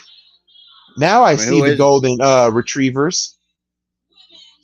It was Joan. Yeah, so Joan Rivers. I take that back. Not Phyllis Diller. Joan Rivers. Duh. Poor Mariah May. She is caught in the middle of this. Literally, she is caught in the middle. She is caught in the bosoms. Jesus, man. I love Tony Storm, and I'm sorry. There's only one person I wish that was gone from this. I don't like Luther. Oh, yeah. No, nothing against Luther. It's just that he's a stooge. I don't like the stooge. Like, this girl is wearing house shoe slippers. Oh my God, Marilyn Monroe. And I'm sorry if you think Marilyn Monroe. Look, I don't want to get into that because I will have the female community go after me like a dog. Yeah, it's also kind of crazy too because when I show Key before I got kicked off of Facebook about that, like she wants to be. It's like, Lord, she said, "Lord, I want to be a part of that," and it'd be the middle. Poor Mariah May. Oh, she loves them both. It's gonna be an HLA segment, isn't it? It's like a sandwich. It's like a Oreo. You got the golden Oreo cookies with the. Well, you got the double stuff. No, not the double stuff. Mariah May is a golden cookie. Tony Storm is a golden cookie, and then you got Mina on the other hand, who's like the lemon in the middle. Boy, I know this may bug some people, but I as much as I love X-Men Evolution, but I never liked the design of Mystique in that show. Really? I don't know. Like, I don't hate it, but it's just not one of my favorite designs. I like the old classic comic, what she was in the comic. Blue skin, white outfit. Like with this, that's as much as younger. But I do like. I also did love the story. I do like the Rogue in this one. Oh yeah, Rogue. I like Rogue. I know a lot of people like the green and yellow jumpsuit series. I do like the Rogue in the original series too, man, because she got an ass. They took the ass away in the remake. I mean, still. I still fuck with Rogan X-Men 90s, which I'm still haven't gotten to yet because I'm trying to watch from the original series first, then get to X-Men 97. I love how Mina. My bad, Rob. I love how Mina basically said after she take her title, I'm gonna take my Mariah back. I'm like, oh Lord, man, battle. Tony Storm a little.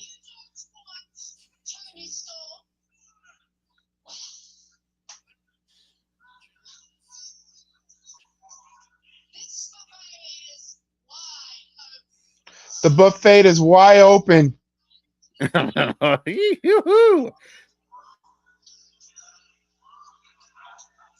Mariah May, she's caught in a boob in a hard place. A boob in a tailpipe, bong in a blintz.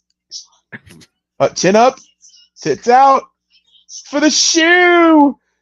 Not the shoe. I was about to say, she's gonna throw the shoe. I would say the one character I wish they could.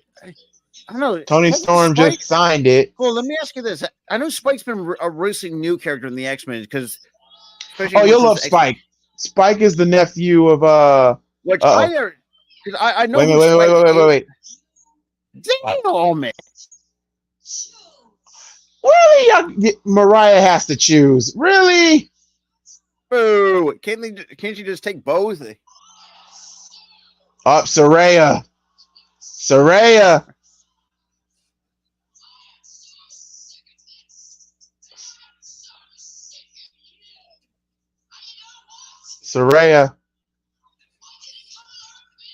Oh, she said I didn't come alone. Is that? Yeah. God damn, Anna Jay. Is that Jamie Hayter?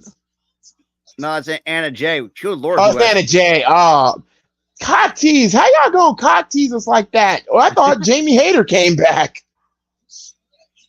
Oh God, Saraya, good Lord, the thigh meat hug showing. Good Lord. Oh man, the thigh meat. Oh God, no, not Mariah May. they already on. Oh, she just hit her with the shoe. The shoe. The shoe. Oh God. Oh hello. Oh God. Look at The shoe. Oh God. Oh my God. A fan just got a shoe. Lucky. Oh, she just went. Tony Storm goes ass first through the table. I love how she called her a stupid cow, and now Mina's just caressing Mariah May. Oh, poor Mariah May. It should have been me, damn it. We got Brian Danielson on commentary because he'll be on commentary for Pac and Claudio Castagnoli. That's kind of crazy that X-Men Evolution only had 4 seasons. A shoe, Not a funky shoe. No, don't touch me, I'm sterile. Chris Statlander versus Nyla Rose. A couple characters in X-Men Evolution I never liked the designs of. Jubilee is one of them. I'm sorry, but I don't like X-Men Evolution. I'm not on that season yet. I did not know Jubilee was on Evolution. She's on the show. I think you're getting.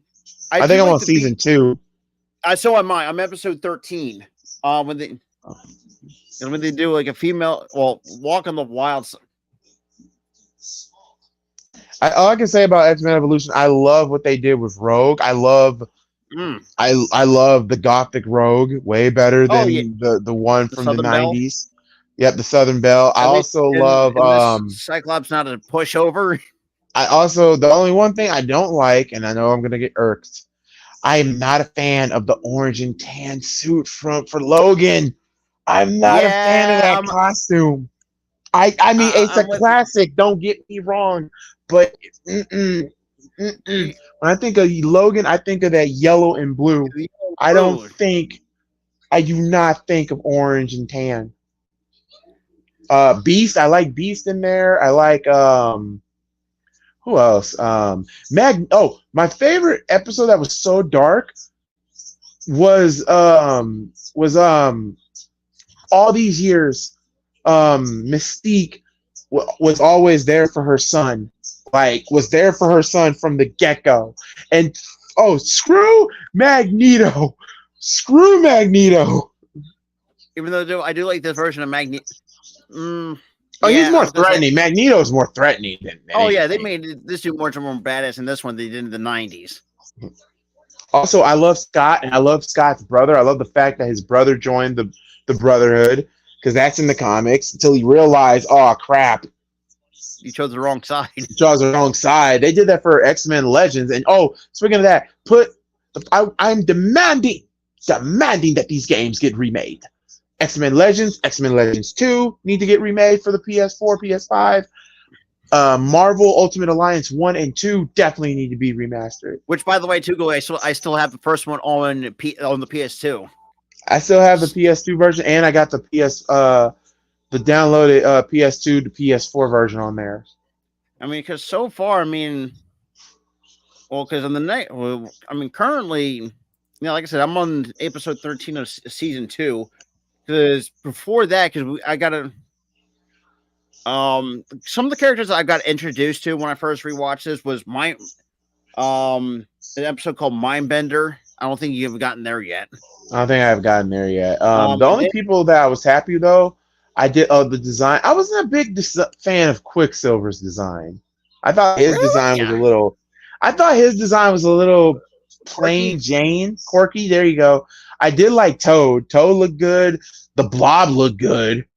Earth was even X-Men Origins Wolverine, and you got to give that dude some credit too, playing a really good Blob too. But that was funny. Did you call me Blob? I didn't say Blob. I said Bub. God damn it! Even though I'm sorry, but my boy Gambit in that movie got fucking screwed. That's another. I'm sorry, character you could have that done so much more. Gambit. I mean, Gambit was a missed opportunity in that movie. So who wins? I'm gonna say Pac will beat Claudio. I think the finals is gonna be Bryan Danielson versus Pac. And the women, oh Jesus! For the women, it should be Willow Nightingale since she is the former Owen Hart She's the Women's defending champ. It should be her and Chris Statlander. You got Ray Phoenix versus Jay White. Jeff Jarrett versus a wild card. That could be anybody. Shingo Tagaji versus Brian Danielson. Oh damn! Never mind. Your finals is Jay White versus Brian Danielson. If that's the case, okay. Here for the women, Chris Statlander, Willow Nightingale versus Serena Deeb. Why are they, bruh? Why are y'all doing that? Oh my God! Akira Shida versus Deonna Purrazzo, Saraya versus Mariah May. Saraya, no. Don't get me wrong. I like the bracket, but no, I'm not a fan of how you're gonna have Chris Statlander and Willow Nightingale fight in the second round where it clearly needs to be in the finals. Now, if you're gonna have Chris Statlander win the damn thing, at least have her and Kira Shida. That's it. Or unless if you want to do something different, you could have Chris Statlander lose to Nyla Rose due to Willow Nightingale interference, and to return the favor, have Willow Nightingale lose to Serena Deeb. That'd be something. I still have my PS3 with the backward capability. Oh, yeah. I gotta get a PS3 with the backward capability now, so I can play really, PS2 have you seen how much those are going for PlayStation. nowadays? Those things are fucking expensive. I believe it because you're playing not only PlayStation 3 but 2 and 1. So yeah, that's the one I'm trying to look for. I know it's gonna be hard to find, but hey, okay, crazy idea. What if they remaster all the W2K24 games from 14 to now? Can't Yeah, right. Can't do that. The only thing that I heard that so far that could get remade, but is still in the works, is Here Comes the Pain, and I don't know how that would work unless you put like the modern roster.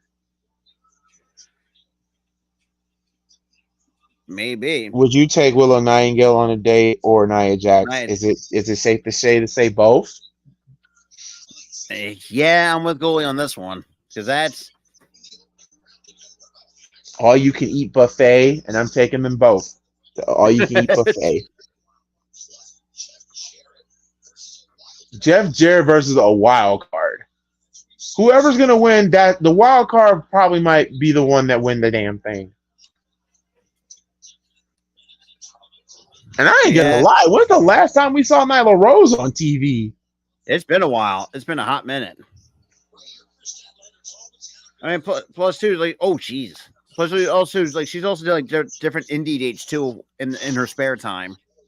Oh God, that's a leaping cross body right onto Chris Statlander. Boy, and also for everybody that just don't know, everyone does know. Nyla Rose is also the first trans woman to win the AEW Women's Champion. Just to point that out. When they first introduced that belt looked like a fucking toy. That belt did look like a toy. I'm glad they actually revamped that to the women's. Oh Jesus! God damn!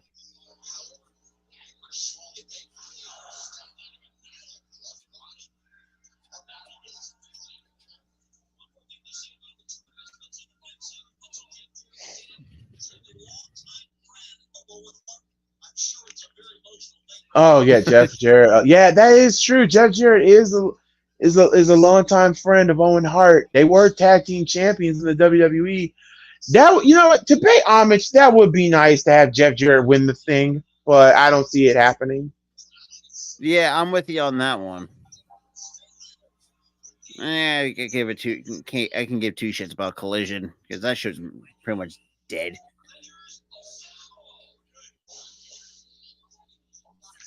I'm so happy Dinner and a Movie is back, and they're gonna just show the Avengers Endgame. But Tyler quotes me to World Wrestling World CDC, who tweeted out 10 hours ago, how long do you give Dominic Mysterio before he fully folds to Liv Morgan? He says he better immediately, because if I was him, I would have folded last week. Isn't he technically he already folded? He's still fighting it. No, not Dominic. I'm talking about Tyler. Oh, Tyler will be folded twice or 3 times. No, but you get what I'm saying? Like, isn't he already folded? Wink, wink. Yeah, well, yeah. Anyway, sorry, Tyler. I love you. Chaos Raider said, "What's going on with Britt Baker?" I have no freaking idea. Because I thought she would have came back, but no. Maybe she's trying to still work on her. The fact that she's a dentist and a wrestler. I mean, look, that's a shit ton of money she's bringing in. Well, luckily, it looks like our first 3 retainments for the Sixers though is Batum, Kelly Oubre Jr., and Kyle Lowry.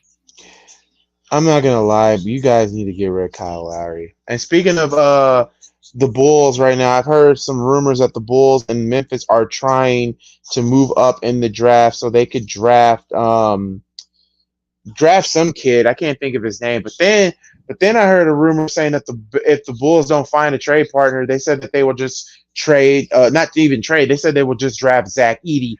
I'd rather draft Zach Edey because you need a center. You definitely need a power forward. Shoot the ball. He can shoot the ball. Hey, Vooch, you've been demoted to power forward. If we keep your useless the reason ass, why we might be keeping Colorado because he's going to be a bench piece going forward.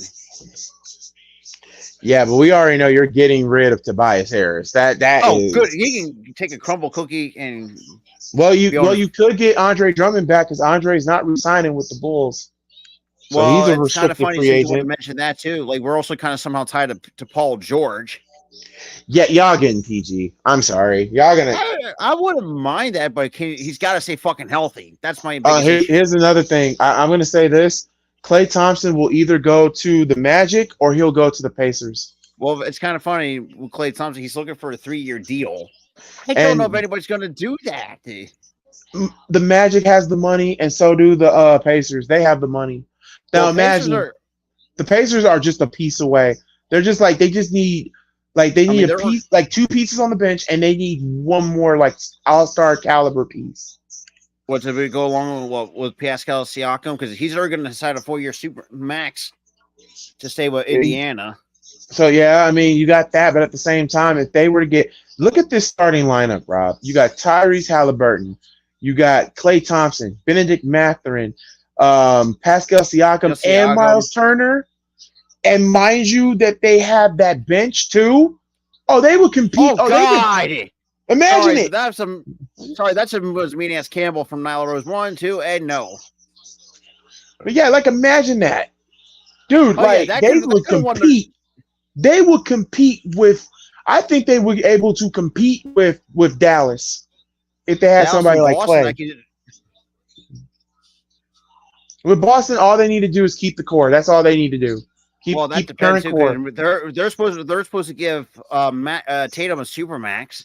Yep, Tatum is supermax, and then also they're going to try to. That really depends on how much money they're going to spend, because that could also come back to bite Boston in the ass.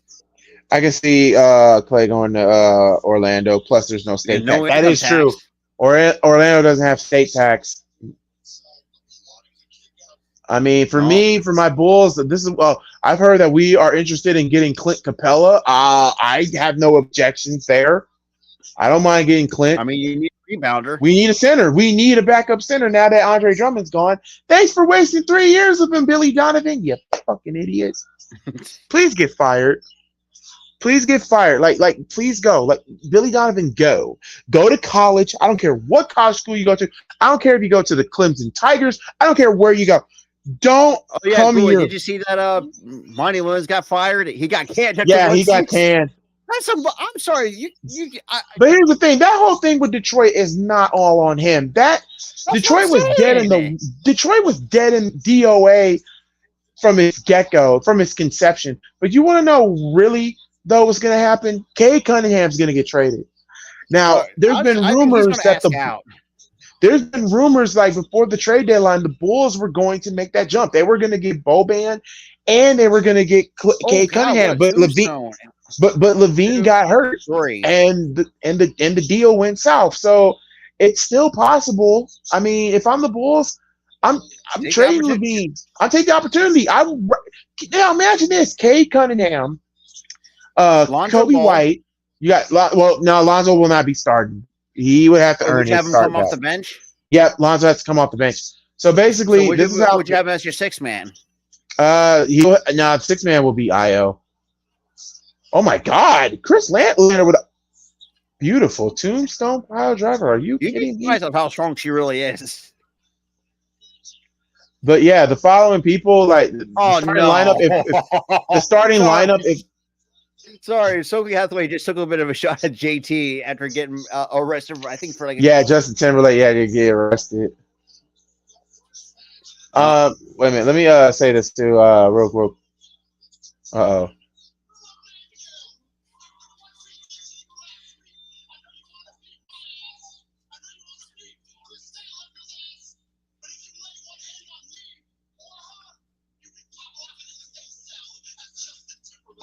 Damn.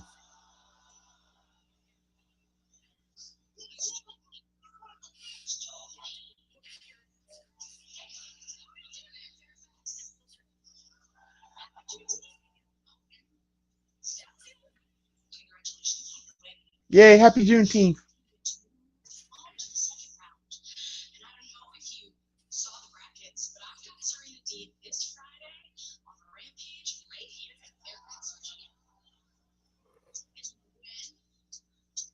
So Willow.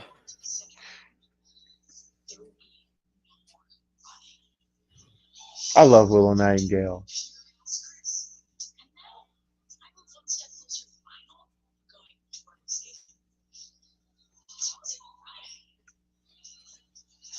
I love Willow Nightingale.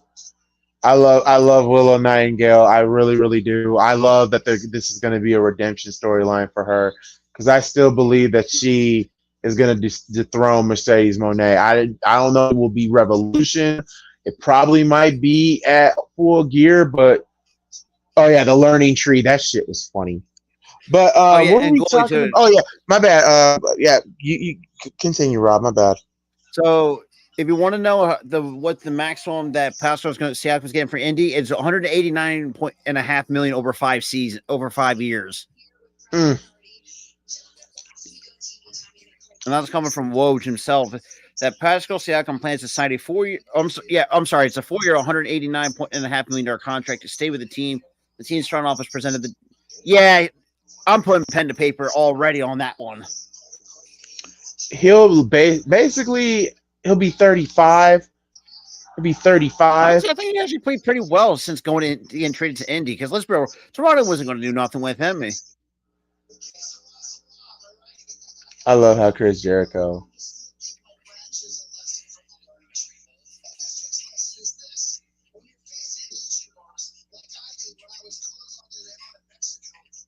I love it. I love this. I don't know how y'all can hate this. I don't get it. I just laugh at it. I don't get how y'all don't get the gimmick. I don't understand how y'all don't like. I love this rendition of Jericho.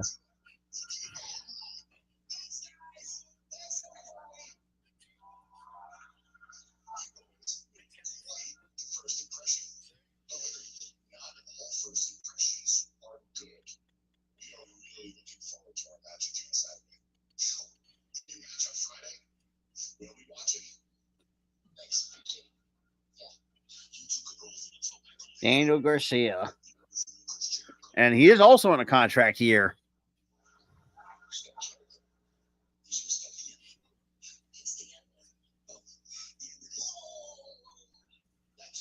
I love how he almost said the end of this dick. Private party. You gotta love them. Oh my God! All the ladies were screaming when they saw Daniel Garcia. Anyway, What was I saying? Oh, yeah, about the Bulls. If we were to get Cade Cunningham, Cade would be our point guard. Shooting guard would be Kobe White. Small forward, if they keep him, will be obviously DeMar. Power forward, that's another thing. Patrick Williams, are y'all gonna keep him? Because if you aren't, then it's gonna have to be Vooch. And if you do get Clint Capella, that's your starting center, or Zach Edey. Your bench is going to be Io, Caruso, Lonzo. But here's the problem with this Bulls bench. Have you noticed? It's small ball, no bigs, period. The Bulls need a forward, a power, and a center. So, yeah, you don't need another guard. Even Dante was questions too, because one dude we were holding a workout for was former Houston Rockets forward Sam Decker. Sam Decker. Yeah, because he still has time. Because Morris can't get out of his own goddamn way. Leave the damn former Rockets players elsewhere. But another guy that we're kind of tied to, we could possibly bring back as a backup, Tony Bradley. Even though I'm still kind of pissed that we got rid of him. And actually, it's not that bad with us. And it's we just got bad management. Well, feelings mutual because our owners, our front office can't do shit. Jesus Christ!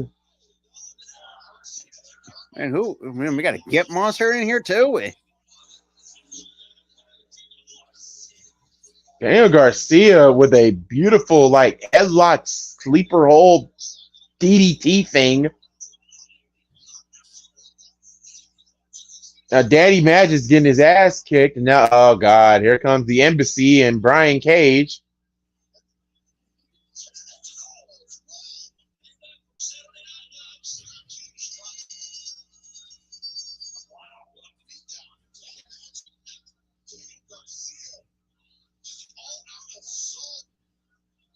Oh yeah. Oh, since we talk about Pascal Siakam, Philly could have had him had we not taken Timothy Luwawu-Cabarrot in 2016. Here comes MJF. Y'all could have had Brown and Tatum.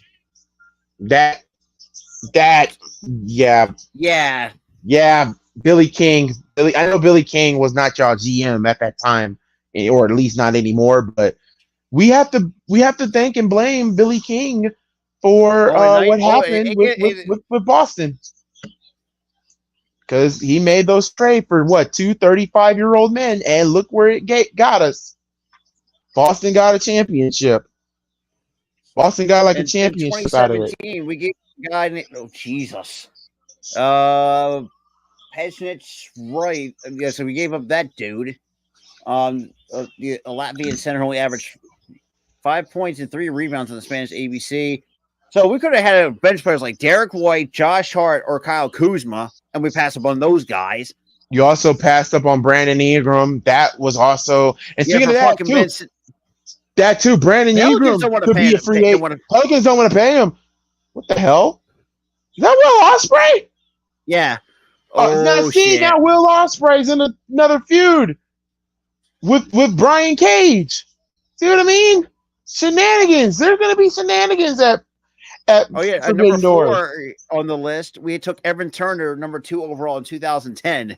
I didn't think Evan Turner was that bad for y'all. Well, and we also took Michael Carter Williams. Michael Carter Williams. Yeah, y'all. What? MJF and MJF and Will Ospreay locked eyes. Number 3, in 1998, we passed some guys by the name of Dirk Nowitzki and Paul Pierce for Larry Hughes in 1998. Larry Hughes, not a bad player, but he was just a role player. That's all he was. Number 2 we all know Markel Fultz in 2017, which could have been fucking Jason Tatum, but no, our GM decides to be thanks a lot. Oh yeah, number 2015, Jaleel Okafor. Remember, he was a third overall pick. I wanted Jaleel Okafor until I realized he had like issues. Oh yeah, that's right. Daniel Garcia and Will Ospreay. Well, up next is the main event: Pac versus Claudio Castagnoli. So yeah, Noel was taken by the Pelicans, but also traded on draft night for Pierre Jackson, and we gave him Drew Holiday for New Orleans. Noel didn't really do shit for us. And you had Michael Carter Williams, who was the 11th overall pick, won the Rookie of the Year, and has not done shit ever since. That's not true. Won a championship. You won a championship. You won one with Denver. I mean, he might have won one. When we first had him. Oh, yeah, first had him. No, there's one thing I hate about Michael Carter. You know what that was? Shoot. Him talking shit about the Bulls as soon as Derrick Rose went down. He talked so much shit on the Bulls. And I remember Jimmy Butler wanted to fight that little dude. I was like, man, I wanted y'all to fail. After when D Rose got hurt, I wanted y'all to fail the next round. I wanted that kid to get hurt, and my God, I got my wish. It gets worse too. Like in 1984, we took 10th overall Leon Wood, and guess who was the pick after him? The great John Stockton. So we fucked that one up too in 1984. Damn, you guys are bad. Jerome Wright we took, but we also passed up on Eddie Jones and Jalen Rose in 1994. So to make a long story short, so if you can't play and can't draft, what the hell is this team even noticeable? Oh yeah, that's right, the shot. One of the funniest things to ever happen to Philly. And we have not been the same ever since. Like for me, for the Bulls, I got one for you. Since you want to bring up 2017, we've obviously Jason Tatum was one of them. We also passed up on Donovan Mitchell and Bam Adebayo. I got one for you. We passed up on Draymond Green. We passed up on Drew Holiday. We passed up on Justin Holiday. I even got one even better. We also passed up on we drafted oh my God, I can't think of his name, and I always bring it up. He used to play for the Spurs, and then he retired. Marcus Aldridge. Oh yeah, in 1993 we took our beans. So, Gooley, in 1993, we took Sean Bradley, 2nd overall, and the names that we passed up on, Penny Hardaway, Jamal Mashburn, and Isaiah Ryder. Yeah. Welcome to a franchise that can't do shit. It's just been bad management with y'all. And this is the same franchise who traded Mikal Bridges on draft night, which is absolute bullshit. So thanks, Brett Brown, you fucking Boston bastard. You can take your Boston beans and shove it where the moon doesn't shine. Sorry. I'm sorry, but Brett Brown will still be hated here in Philly because of that. Will Ospreay backstage.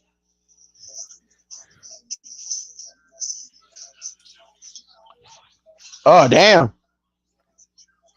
Will Ospreay and Brian Cage.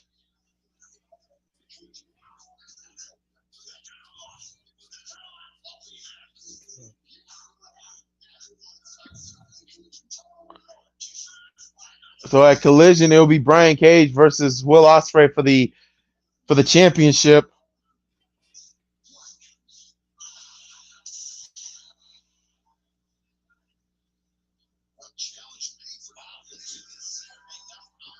Oh yeah, we Claudio also Castagnoli. Oh yeah, in 2014 we also did draft Elfrid Payton and we traded him to the Magic. And so Sarge, I could forgive him for that one because Sarge actually was not that bad when he was here. But we also could have landed more guys like Zach LaVine, Nurkic, Harris. Well, hell, you guys been saying that you guys might even get Zach LaVine, so be prepared to give us some draft picks if the Bulls want some first round picks out of it. That's for sure. And hold on, give me a minute. I'm gonna turn this fan off. I'm burning up. Yeah, might as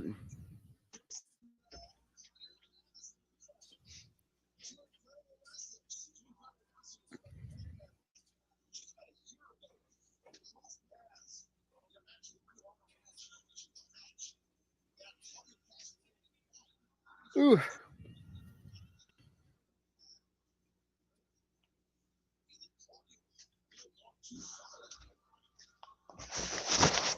So, Ghoulie. All right.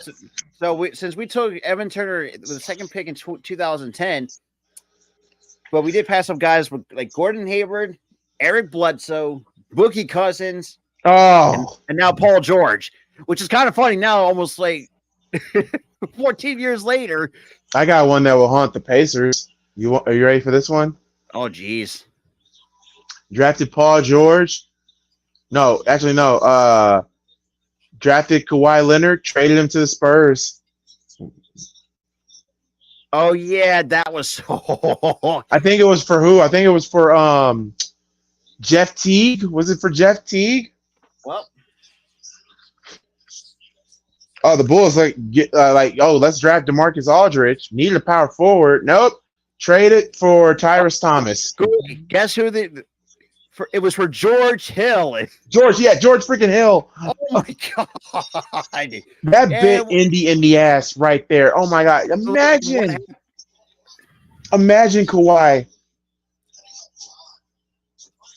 Level 10 years in Pacers traded Clippers Kawhi Leonard under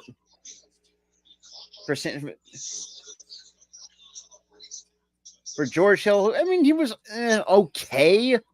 Well, George Hill was ass as a Pacer. Oh yeah, yeah, and yes, we had to deal with him when he was here in Philly too. So yeah, that stunk. That's not sting. It's stink.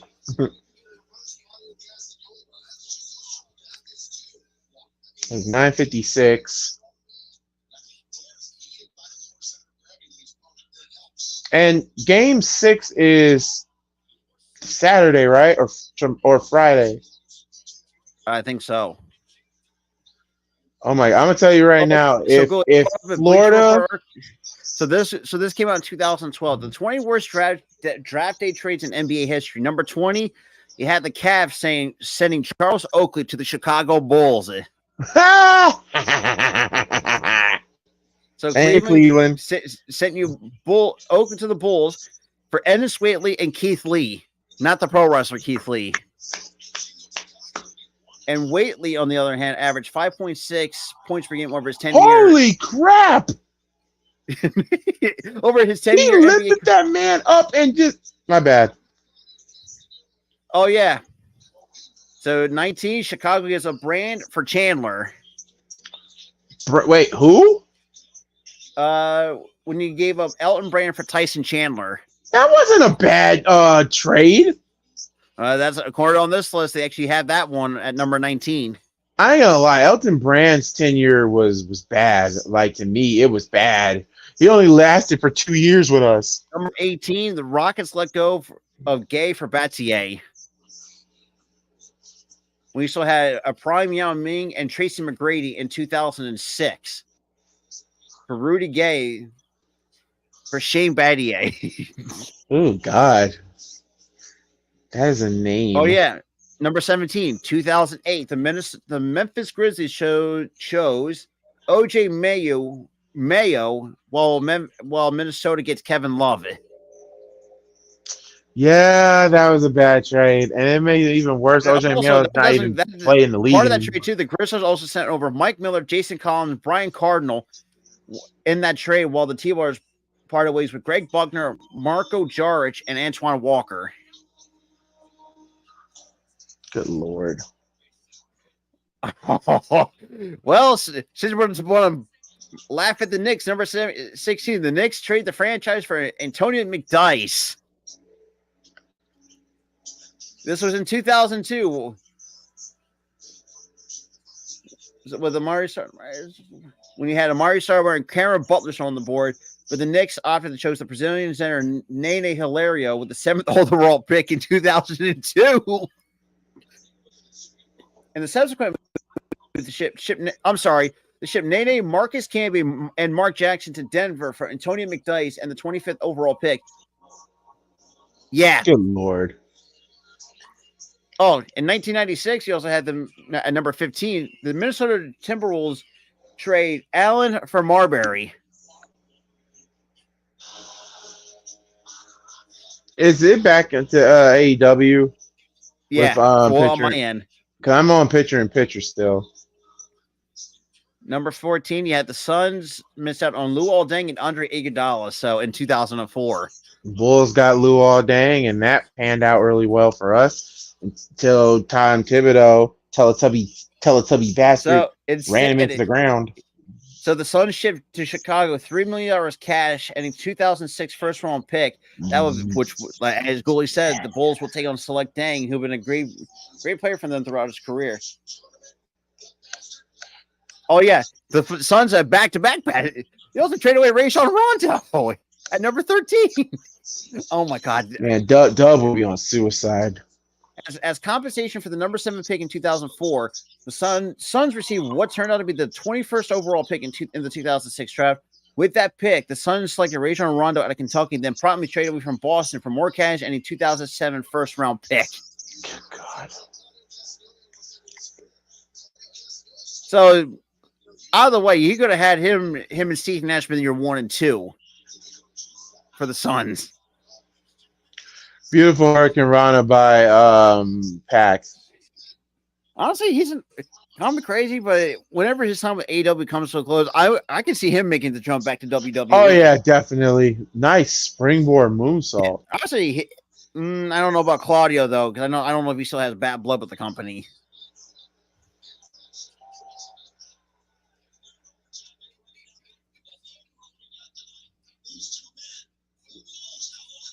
That was a beautiful moonsault there. Dude, no. At number 10, the Atlanta Hawks pass up on Pau Gasol. Oh, God. In 2001, Pau Gasol, a 7-foot power forward out of Spain, was chosen 3rd overall by the Hawks. If Gasol remained in Atlanta, he would carry them into the playoffs and be the franchise. So Memphis traded for Gasol as well as Brevin Knight and Lorenzen Wright by giving Atlanta Sharif Abdul-Rahim and the 27th pick in the 2001 draft, which became Jamal Tinsley. That's a name. Anyway, hold on for a second. What's number 1? Number 1 got to be Ben Simmons. Boston begins a dynasty with Bill Russell. Who passed up on Bill? Everybody? At the time. So crank up your time vault because the number 1 entry on the list, we go all the way back to the 1956 NBA draft.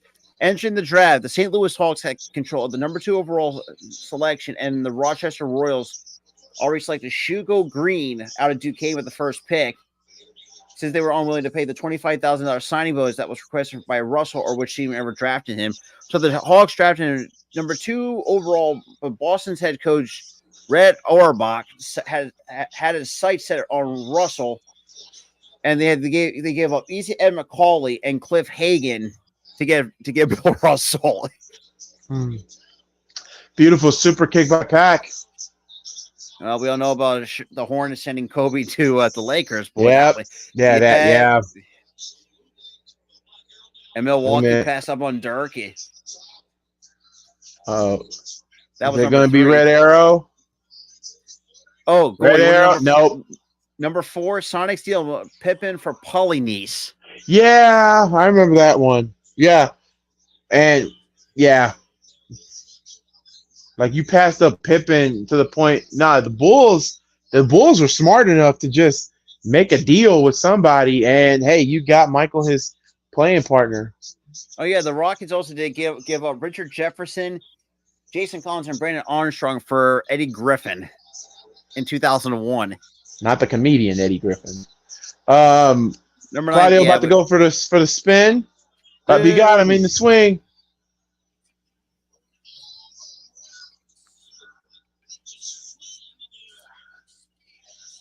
Man, it's already past the 10 o'clock mark. Yeah, past the 10 o'clock. I think they stay on for like a good 5 to 10 minutes now, due to the fact of the NBA playoffs and whatnot, and also the Stanley Cup playoffs too, the finals and And the no brutal. God, what a clothesline! The same man, Packer with the brutalizer locked in.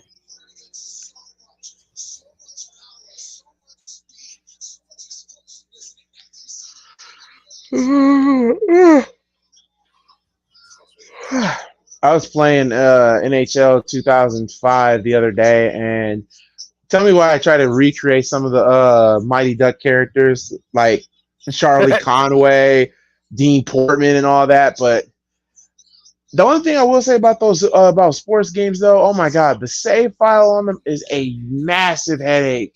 Mm-hmm. Because I have all this room and it won't save for me. I'm like, dude, what do you want from me? Even with him,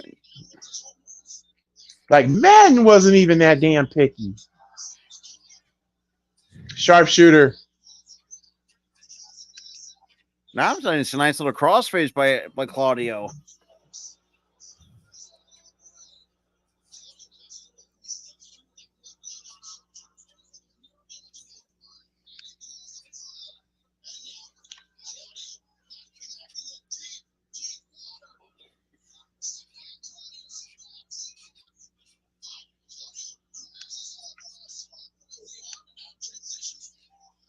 Nice transition.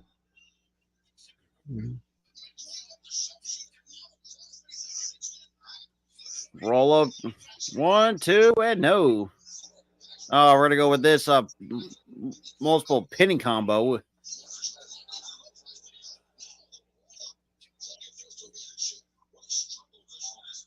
Two, no. What the hell was that?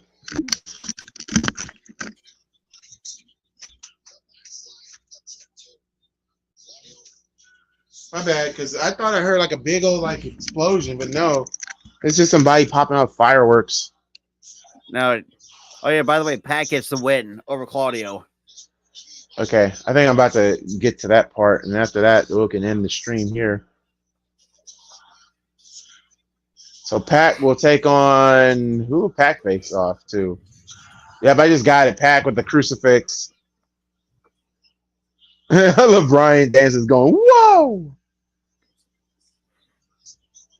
It sucks, man. I mean, I'm happy for Claudio going to AEW, but can you imagine what if Vince took a chance on him? I mean, yeah, but then again, you never. I mean, if he's ever unhappy with AEW, he can always come home under Triple H, or he'll go to TNA, or TNA's another option. I mean, he did had some time there. Also, Keith Lee, come home! God damn it! Yeah, please, Keith Lee, come home.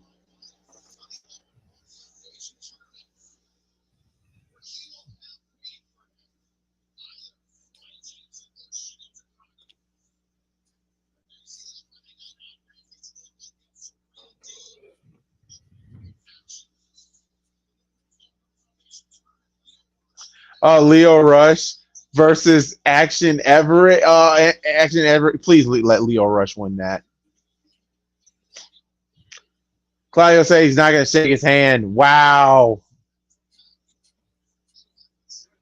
So Jay and White Brian Danielson saying, dude, it happens. Okay. And that's kind of how AEW goes off. Ultimo Guerrero's in AEW, and he'll face up against Kazuya Okada.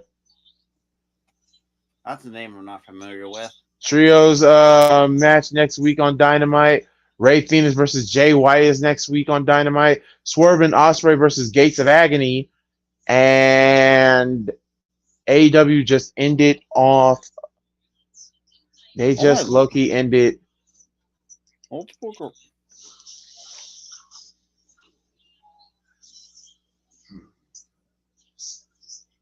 I'm so glad Dinner and a Movie is back.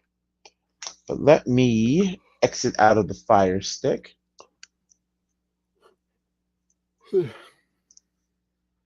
And you know what? AEW was pretty good. For me, it was pretty good show. Nothing bad to talk about. It's okay. It was, yeah. So now Rob and Ty got their thing Oh yeah, this is what tomorrow. Tyler fucking texted me. That's Anna J. Anna Jay, good lord. Yeah, Jack Perry, lucky bastard. So Rob, before we head on out, what do you got for tomorrow? You and Tyler. What's some? We have the All Star Sports Show at 5, and then TNA at 8.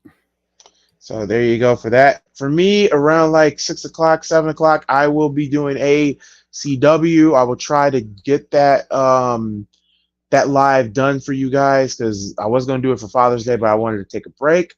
Friday will be Friday Night SmackDown, and then I'm going to enjoy the weekend with my lady. So yeah. Until then, we're gonna close it off here. We love each and every one of you. We will catch you again Friday for Friday Night SmackDown. So until then, God bless, love, peace, hair grease. We're out.